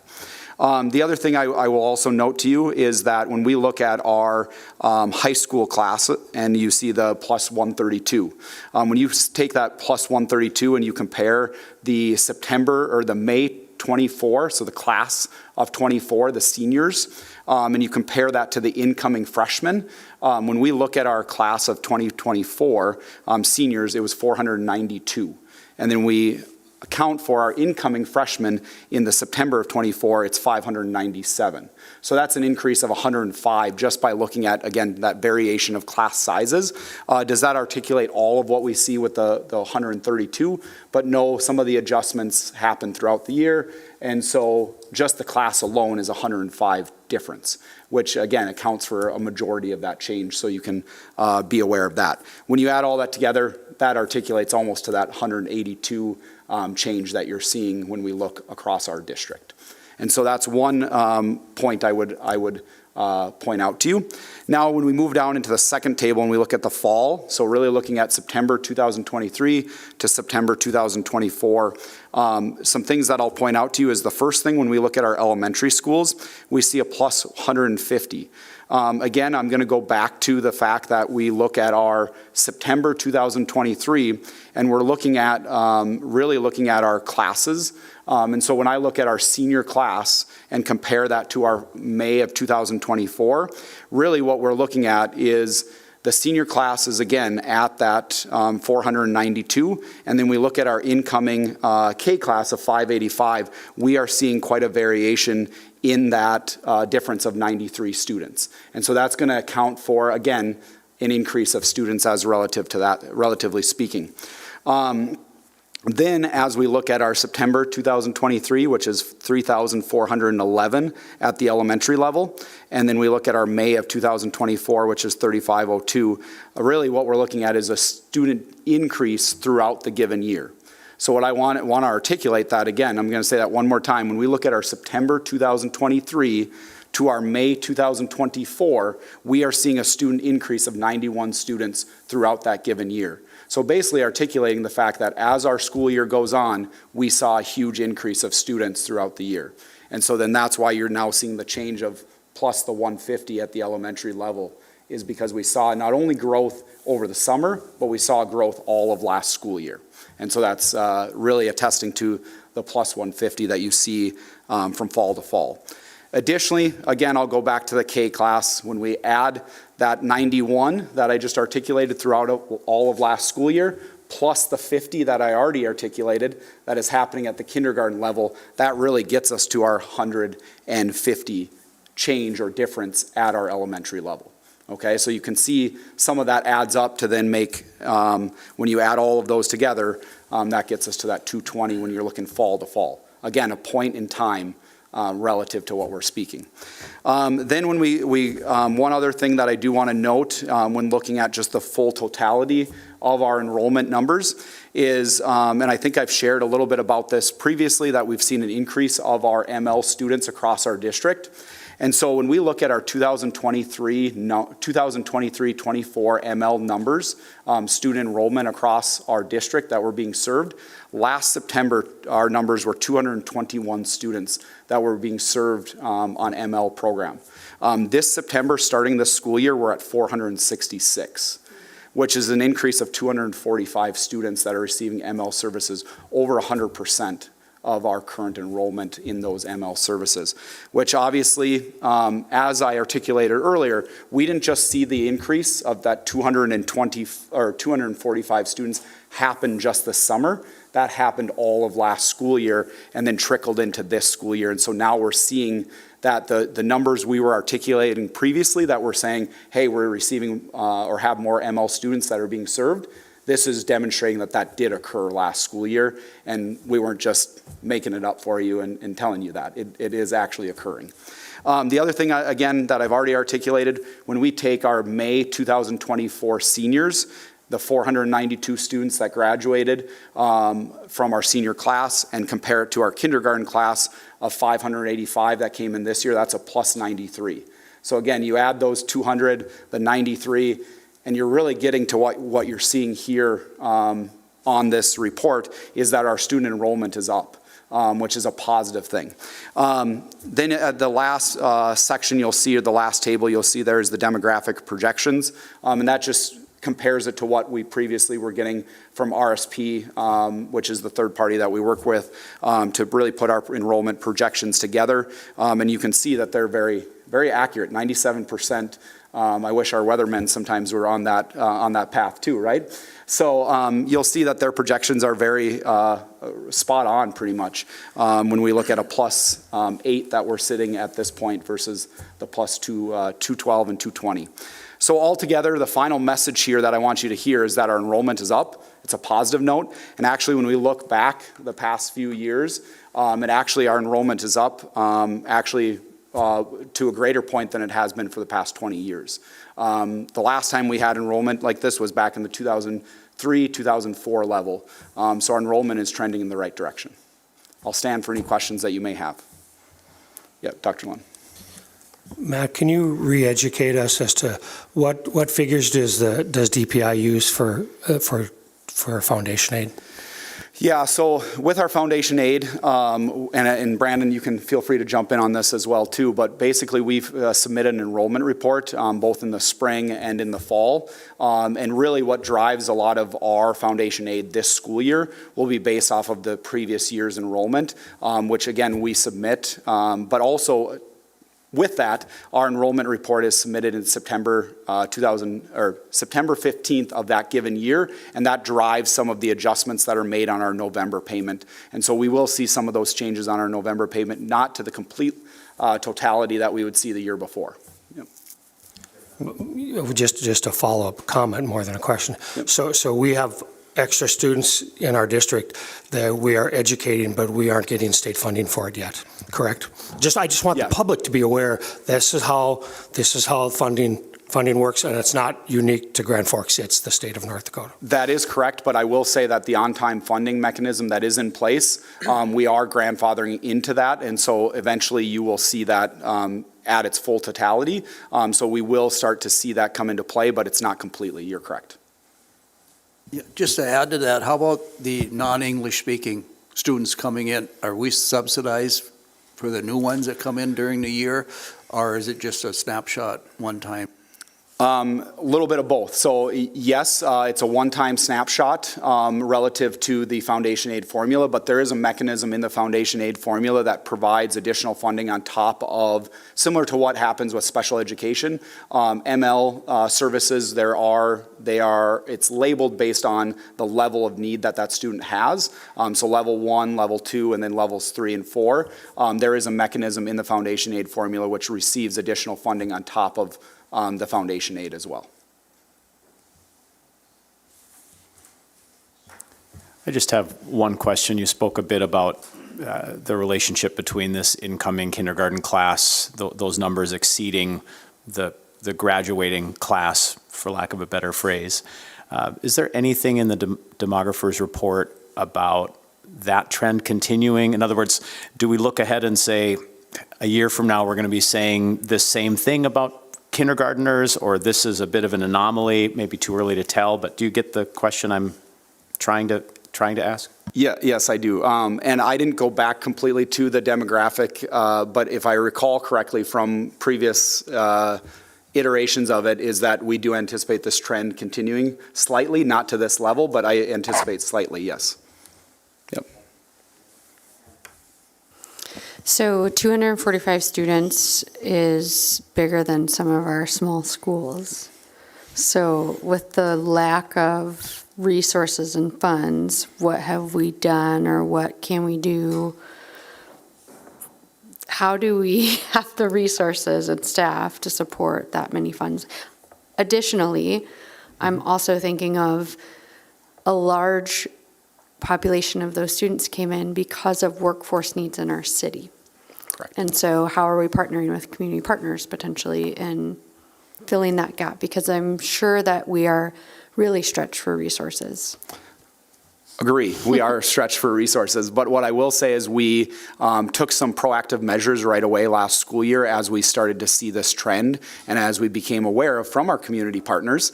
So to kind of answer both questions, we work very closely with Global Friends.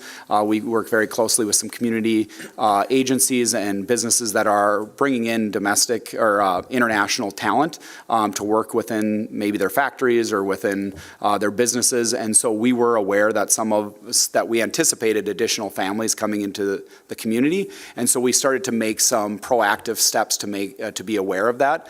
So for instance, we talked last year about additional ML services or additional schools that were serving ML students. So previously, primarily at the elementary level, it was happening at Century, Winship, and Discovery. Last school year, we added Lake Agassiz, who are providing ML services at their building.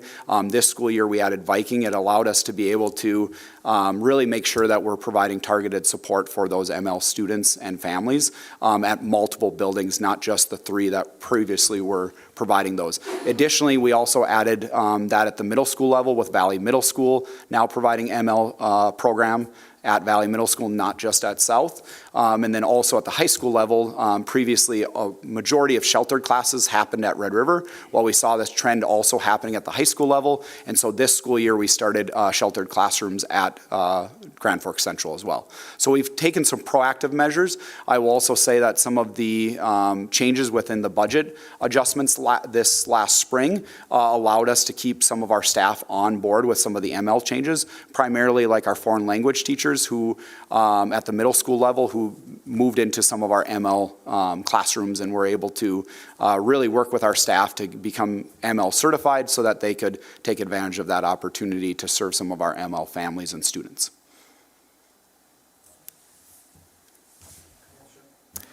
So as we worked through the budget realignment process last year, Matt was directed to reduce elementary classroom sizes by 7 or 8 across the district.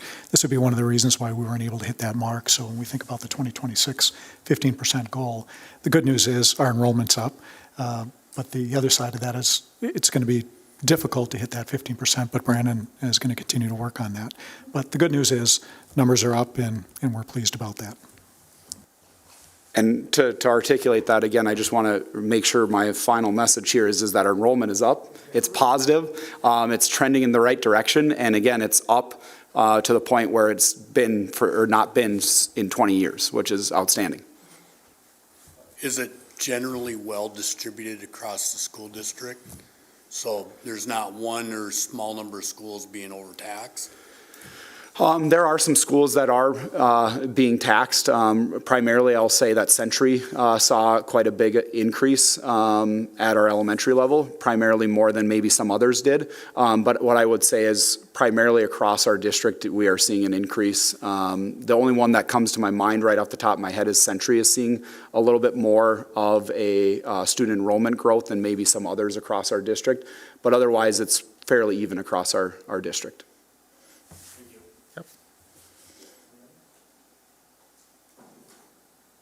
Okay, thank you. Thank you for the opportunity.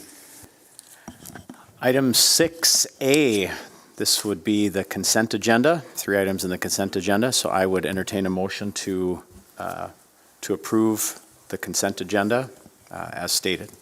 So moved. It's been moved by Mr. Klevin, second by Mr. Manley. We'll take a roll call vote. Lunn, Yes. Palmasino, Yes. Flynn, Yes. Anderson, Yes. Clevin, Yes. Manley, Yes. and Larson is absent. Hodak, Yes. Berger, Yes. HS 0 no, 1 absent. Motion carries. 6B, contracted staff resignation and release from contract. Brianna Noli, Dr. Brenner. Thank you, Mr. Chair. You have a memo from me, item 6B, North Dakota Century Code 15.1-09-33, provides authority for the school board to act on employment contracts for school district personnel. Please find attached the letter of resignation from the following teacher, Brianna Noli. She's the teacher of the autism program at Valley Middle School, and the administrative recommendation is to grant Ms. Noli release from her 24-25 teaching contract with the enforcement of liquidated damages under policy DKBB. You can see the enclosures are attached as well. Thank you. Any questions about this agenda item? Yes, Mr. Clevin. Has the position subsequently been filled? Yes, yes, with a full-time certified special education And teacher. promptly and quickly? It was, yes. We had a little bit of a gap, but we had somebody moving to the community. Thanks.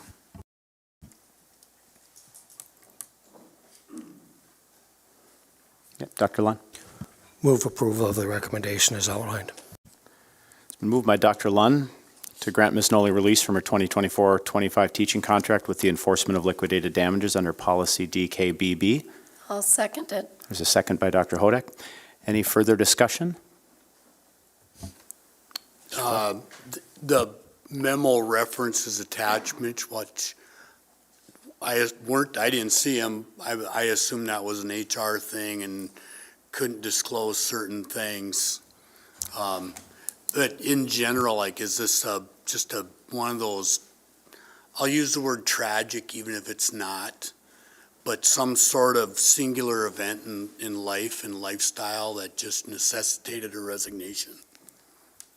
And I know it's a sensitive HR topic, so Yeah. I'm not asking for detail. Yeah, I would just say that HR and I reviewed this extensively before making this recommendation. It's not something we took lightly. Any further discussion? Seeing none, we'll take a roll call vote. Hodak, Yes. Clevin, No. Manley, Yes. Larson, Yes. Flynn, No. Lund, Yes. Anderson, Yes. Palmasino, Yes. Berger, Yes. 7 yes, 2 no, 0 absent. Motion carries. Item 6C, Superintendent Evaluation Committee Report. Vice President Anderson. Thank you. You will see attached the memo from me outlining 3 different items from past Superintendent Evaluation Committee meetings. Of highlight, I would say that a evaluation tool, round number 1, has been agreed upon between the committee and Dr. Brenner. It is the same tool used in past and is below the first page, the memo page. Along with that, item 2, compensation was discussed, and it is coming out of the committee a recommendation at this time to approve the agreed upon superintendent evaluation tool and to approve Dr. Brenner's 2-year compensation package at a 5% for the 24-25 school year and 5% increase for the 25-26 school year, retroactive to July 1st, 2024 for the first year of his contract. 2 notes as to this. I would say that item 1, the evaluation tool, and agreeing upon this and moving forward is timely, knowing that we have a timeline to follow and procedure to follow to make sure we complete the evaluation and submit it in accordance with Century Code. Along with that, number 2, as noted, compensation discussion was deferred, and so it is at this time being brought forward to address that. Number 3 continues to be discussed in Superintendent Evaluation Committee and certainly would come back in a subsequent report. Any questions I can certainly answer. First of all, any further comments from other members of the Evaluation Committee? Any questions for Josh or members of that committee from the rest of the board? Go ahead, Dr. Lund. I just want to thank you and Cindy for the committee minutes because it explains the why a lot. Otherwise, I would have a lot of questions, but I don't have any. When is the evaluation due? Per Century Code, the evaluation is due, to the best of my knowledge, by November 15th. Is that correct? And Cindy would know better than any of us. I think it has to be presented to the board by November 15th. So we would have to have our paperwork and all that done by the school board meeting in early November.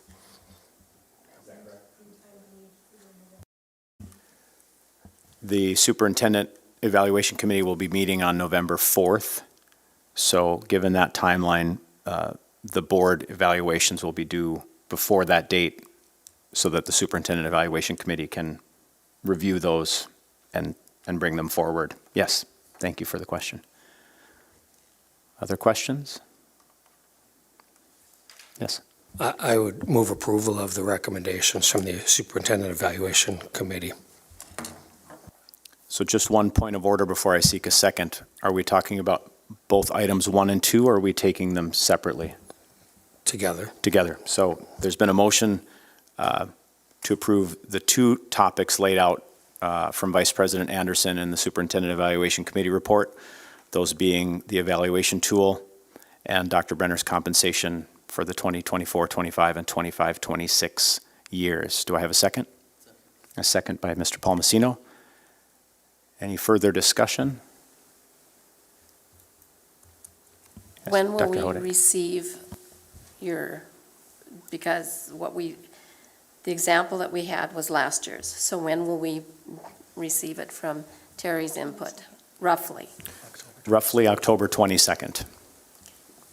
I would say give or take a day, but I believe October 22nd is correct.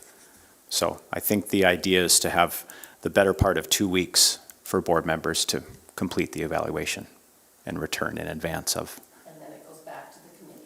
That's correct. Those results go back to the committee and then a report given to the board prior to November 15th. Yes, regarding the compensation. I'm going to ask a question, and I'm probably going to expose my ignorance, so bear with me. Other negotiated salaried teachers and other faculty and whatever those groups may be, are those negotiated on multi-year prearranged increases? The 4 negotiating groups negotiate in 2-year increments. Okay, thank Yes. you. I heard a usually. Do you want to clarify that, Dr. Lund? Very rarely we've issued 1-year contracts, but it's almost always 2-year, and that's kind of a statewide thing. But can't remember how many times we've done 1 year, but not very often. So this motion then would we're retroactively applying an agreed upon salary increase structure, which was deferred basically by Dr. Brenner. Do I have that accurate?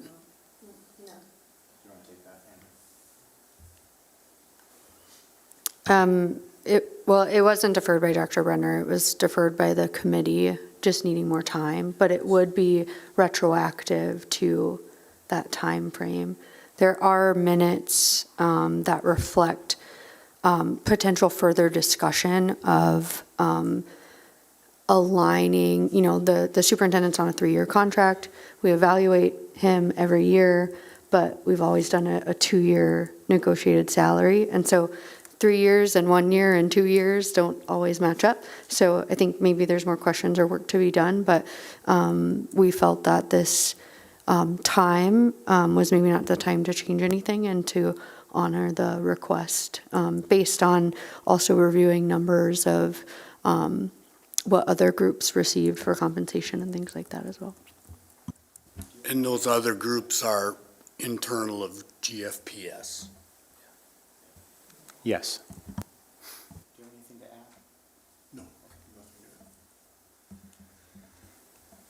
Any further question, discussion, comment? Seeing none, we'll take a roll call vote.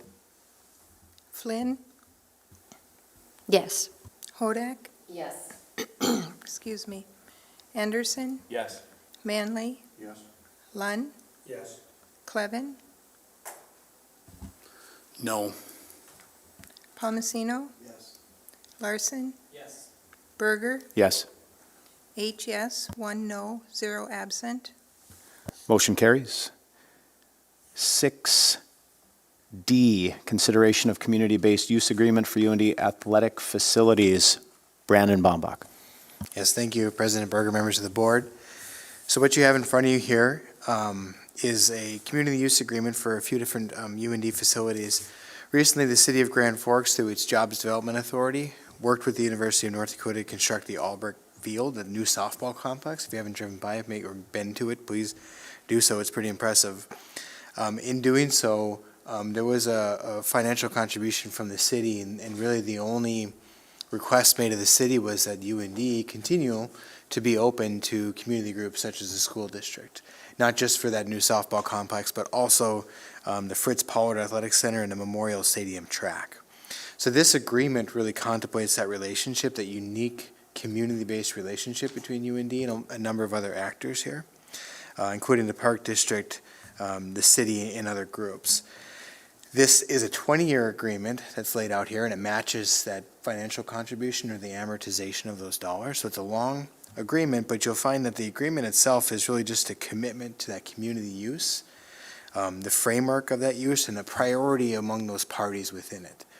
It also establishes an annual meeting date of August 15th where all those partners get together, and they lay out specific terms of any rental agreements or any schedules that need to be figured out.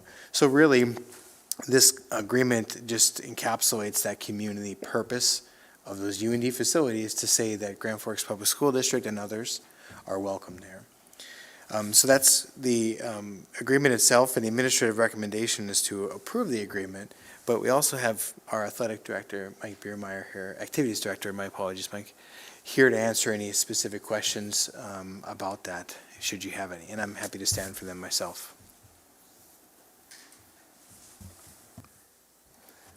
Any questions for Brandon or for Mike? Yes, go ahead. Yeah, are you planning on hosting the state softball tournament this coming spring? Yes, we are. Are you planning on using that field? Yes, we are. Thank you. Thank you very much. Does UND know that? Yes, they do. So they've been a great friend and partner, and this contract just kind of solidifies those relationships that we have. So looking forward to continue to work with them and those fantastic facilities that we do have. And the rental rate is an annual negotiated rate? Yes, it is. Thank you. Just a quick question. I know we have a similar agreement with the Park District, obviously. Do we have one with the Alair Center, or is that if we ever need that, we just kind of negotiate at that time? The latter piece is if we ever need it, like when we just had the past game that we needed to find a facility. So worked with them a little intensely on that to get that game in that building with the help from a lot of people too. Again, the Grand Forks community helped a lot. And what a game it was. Fantastic. Could you just spend 30 to 45 seconds characterizing our softball players' feelings about having a home, a facility like this? It was a part of the groundbreaking. It brought dirt to the field from their various places, and I mean, just in the interest of understanding just what this means. It really is. We have great facilities, currently right now, and this facility though just brings it literally to that D1 level that our kids are going to be able to practice on and play on. The excitement that they have from coaches all the way down, it's more than what I anticipated. The facility, you can only imagine what it's like on paper. It's more than what I anticipated.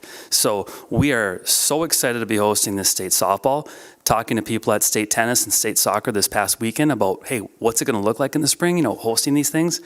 We are just through the roof with excitement, especially our kids having what they call, it's going to be their home, even though it's UND, but they're calling it their home. That's right. Thank you. Any others?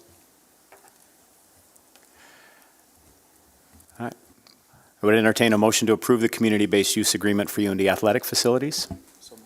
Been moved by Josh. Second. By Mr. Clevin. Thank you. Any further discussion?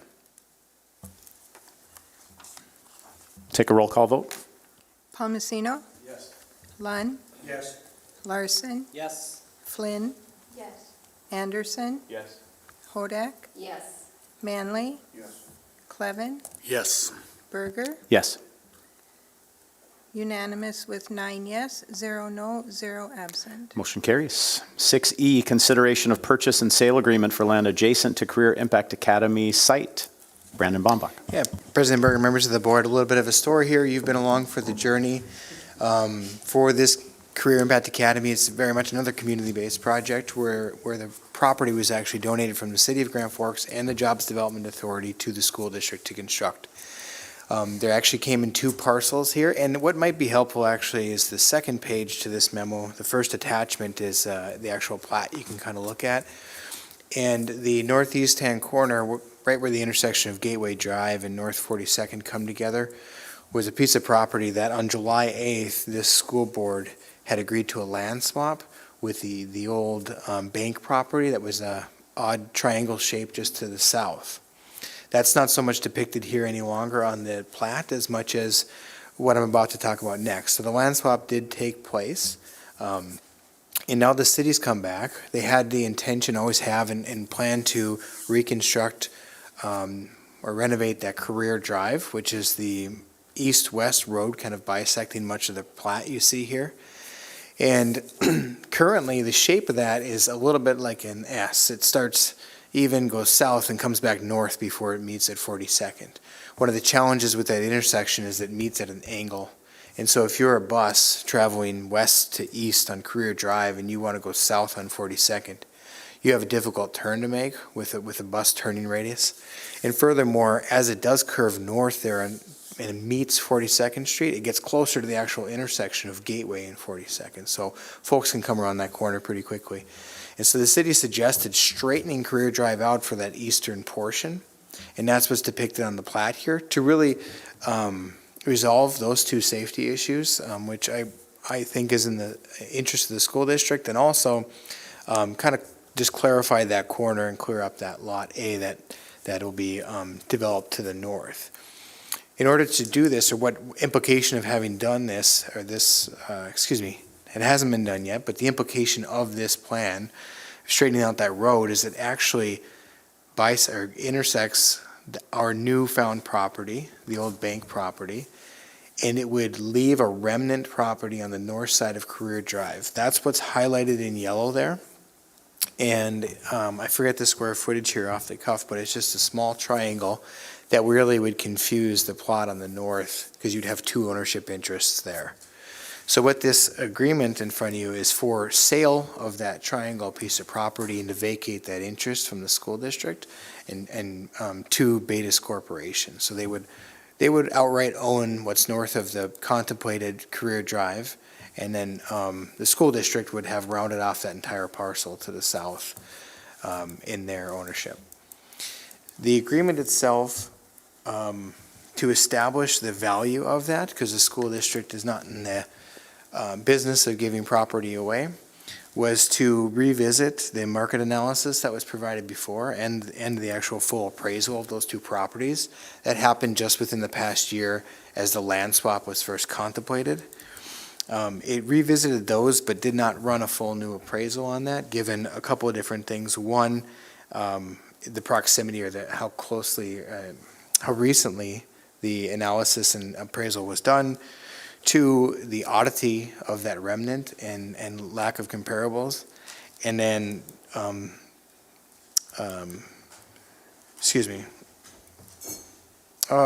missing my last point there, but had come together with that recommendation for a sale or value on that parcel of $32,826. And so that's what you find here in your attachment is the plat and then the market analysis that was renewed for this. And happy to stand for any questions on this, but you'll see that the administrative recommendation would be to approve the purchase sale agreement, and that would give some green light towards straightening out that Career Drive to to the east. Any questions? I would make a motion to that effect, to accept the recommendation. Okay, it's been moved by Mr. Clevin to approve the attached purchase and sale agreement. Second by Mr. Manley. Any discussion, questions? Ms. Flynn. So do we have to sell this small piece to do the safety road? My understanding would be that you would need to clarify what's left on that plat on the north. I don't have my words correct, maybe, I don't know if others have this better than me, but you would have two ownership interests, and you'd essentially be in a partnership with that company that if you didn't resolve it now, later, if they wanted to sell their portion or we do the same, we would rely on the other party's permission to do so. So this is what has been recommended by our attorney to clarify the ownership interest. I'm not understanding that fully, because what I'm seeing is we bought this land and now we're like reselling a corner of it. But it doesn't seem that simple the way that you explained it. Sorry, Yeah. do you have a Yeah. further question? So we did the land swap. Yep. So we're the owner of this triangle that's left over. Yep. Correct?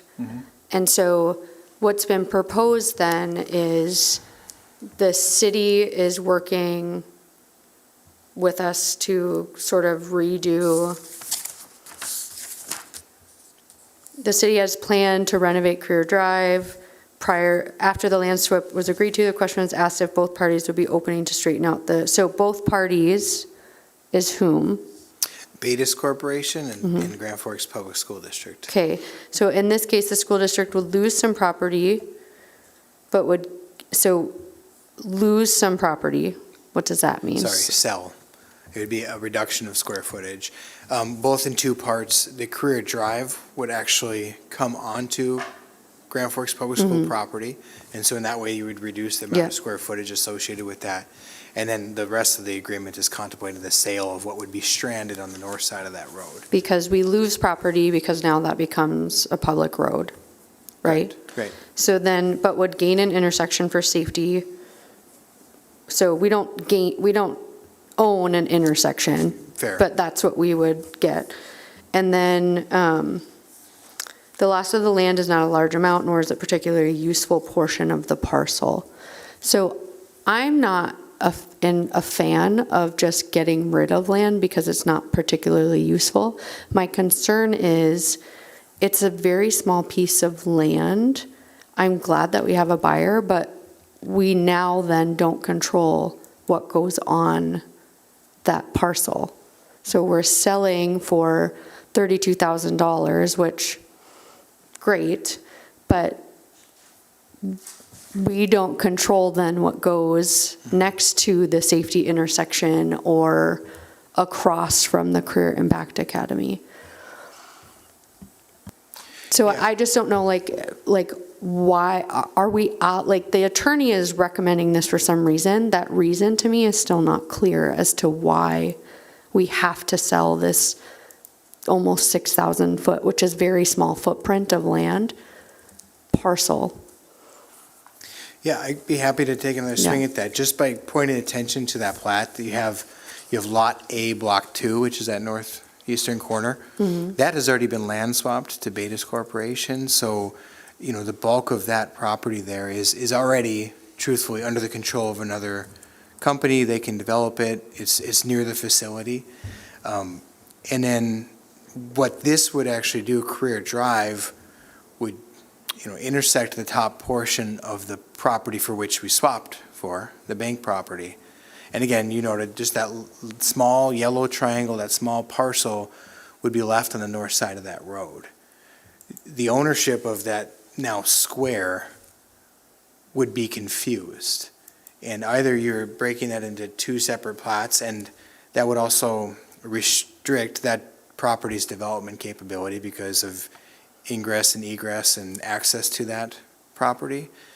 We would just have, a piece of grass on the north side of the road, which, again, my assessment would be it wouldn't particularly serve the school district. And furthermore, even before that, the consideration of moving the road down, it's just an odd corner in that northeast portion of the property that there's currently no development plans, adjacent to the Career Impact Academy to do anything with, not that there couldn't be.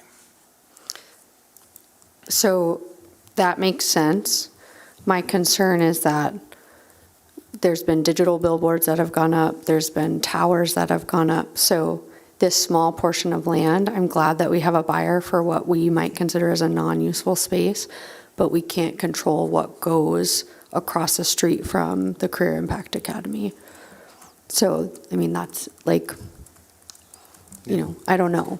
Sure. There are land development ordinances that govern these sorts of activities. Every intersection has a vision triangle. It's like 30 feet by 30 feet, kind of going around the property corners. Can't do anything inside that. That is like most of this piece of land. The reason I'm making the motion is you get rid of a piece of land that's virtually undevelopable. There's utility easements under it. There's all kinds of things that encumber the development, and we don't have to mow it. Like, if you want to just talk about practical considerations, in exchange, we get the career drive alignment the way it should be. Orthogonal of the road, properly set back away from the intersection. The original driveway right there was never intended for public access. It's like a 24-foot driveway for a motel. So this is it's just practical. And to answer the question about development concerns, you can't do anything on the land anyway, so there's some inherent limits just on its physical nature that would prohibit any development that you're talking about. I appreciate that context. I think in general, the world that I live in is like, you don't buy something unless it has value. So what's the value for a generally unuseful piece of land? And that's where, like, I'm trying to figure out what's the shtick here. And maybe there isn't one, but someone's offering us money for what we perceive as an unuseful piece of land. And, From my perspective, it's more useful to them to complete the rectangle. Mm-hmm. It's a piece of land they plan to develop anyway, and it has some value to them. Mm-hmm. I don't live in this world, but that's the way I see it. Mr. Clevin and then Dr. Lund. Sorry, Dr. Lund. The other way to look at it is they get to grow their own grass and maintain it instead of relying on us. It's that practical level of reality here. So, sorry, Dr. To beat a dead horse even deader, I don't have a problem with this. I wonder why the city didn't tell us, if this has been in the plan for a long time. Back when we did all this originally, we could have done this in one fell swoop last time, but that's a rhetorical question. You don't need to answer that. My other question is, we actually lose more square feet, not from selling that, but from that road going in, and are we being reimbursed by the city for that road or anything of that nature? No, we are not. So we're donating. It's my perspective that the benefit we're getting is a straight and safe road for students, And staff. I understand that, and the city also Yes. gave us land and tore down a building for us to build it, so I don't argue about that, but the point being is that we actually lose more land by that, straightening that. Any other questions, comments? The motion on the floor is to approve the attached purchase and sale agreement. We'll take a roll call vote. Anderson, Yes. Flynn, Yes. Clevin, Yes. Hodak, Yes. Palmasino, Yes. Larson, Lund, Yes. Manley, Yes. Berger, Yes. unanimous, 9 yes, 0 no, 0 absent. Motion carries. 6F, consideration of resolution authorizing the issuance of general obligation building fund bond series 2024B. Brandon Bombach. Yes, thank you, members of the board. The first paragraph in the board memo is just a recap of how this has all come together in context. Recently, there was that bond sale of $52.8 million that really were to cover the referendum-related projects, which is Valley Middle School, the child nutrition kitchen relocation, and then also equip schools with safety and security facilities, as well as the HVAC improvements, the last component of the guaranteed energy savings contract. Throughout that whole time, we had talked about the $6.5 million, which would be a building fund bond contributed towards the Career Impact Academy.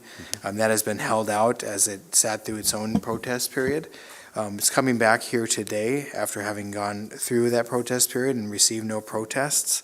Normally at this stage in this process is that we would come with rates. It's usually the rates are advertised and responded to. The bids are in by noon that day, and then we bring them to the board just table side to say, here are the rates, and that's what we would approve. Today is a banking holiday, and so we can't have that. What this resolution is then authorizing or requesting authorization for would be to establish that term and pricing committee, which would be the president or superintendent and the business manager. So tomorrow, that same thing would happen, is we'd get those rates in, review those, and select the lowest or most efficient cost on those bond proceeds. Again, the bonds would be general obligation bonds the district paid for from the building fund, and the administrative recommendation is to approve the resolution authorizing the issuance of general obligation building fund bonds, Series 2024B. Questions? Seek a motion to approve this resolution authorizing the issuance of general obligation building fund bonds. Moved by Mr. Palmasino. And a second by Mr. Anderson. Any further discussion? We'll take a roll call vote. Clevin, Yes. Larson, Yes. Palmasino, Yes. Lund, Yes. Manley, Yes. Flynn, Yes. Hodak, Yes. Anderson, Yes. Berger, Yes. unanimous with 9 yes, 0 no, 0 absent. Motion carries. 7A, announcements. Are there any announcements?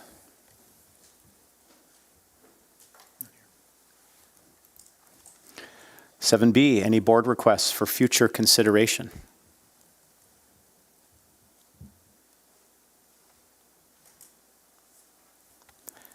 7C, school board meeting norms. Mr. Larson, how did we do? We did very well, particularly the thoughtful deliberation and conversation. Thank you. We're on to item 8. At this time, I would ask for a motion to hold an executive session as allowed by North Dakota Century Code Sections 15.1-09-60, 44-04-18.71, 44-04-19.13, 44-04-9.21, 44-04-24-1, and 44-04-26 to discuss the following. 1, recent fraud under criminal investigation and mitigation, response, and recovery planning for the district. And 2, cybersecurity planning and mitigation for future cybersecurity threats for the district. It's been moved by Mrs. Flynn. Is there a second? Second. Second by Mr. Palmasino. We'll take a roll call vote. Larson, Yes. Manley, Yes. Lund, absent, Palmasino, Yes. Hodak, Yes. Anderson, Yes. Clevin, Yes. Flynn, Yes. Berger, Yes. 8 yes, 0 no, 1 absent. Motion carries. We will now ask the members of the public who are attending the meeting to leave the room. We anticipate adjourning the executive session and reconvening the open portion of the meeting at approximately 7:45 p.m., at which point we will adjourn the meeting.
The minutes will show that the executive session was adjourned at 8:08 PM. The public has been invited to return to the meeting room, and we are now back in open session, and we are adjourned.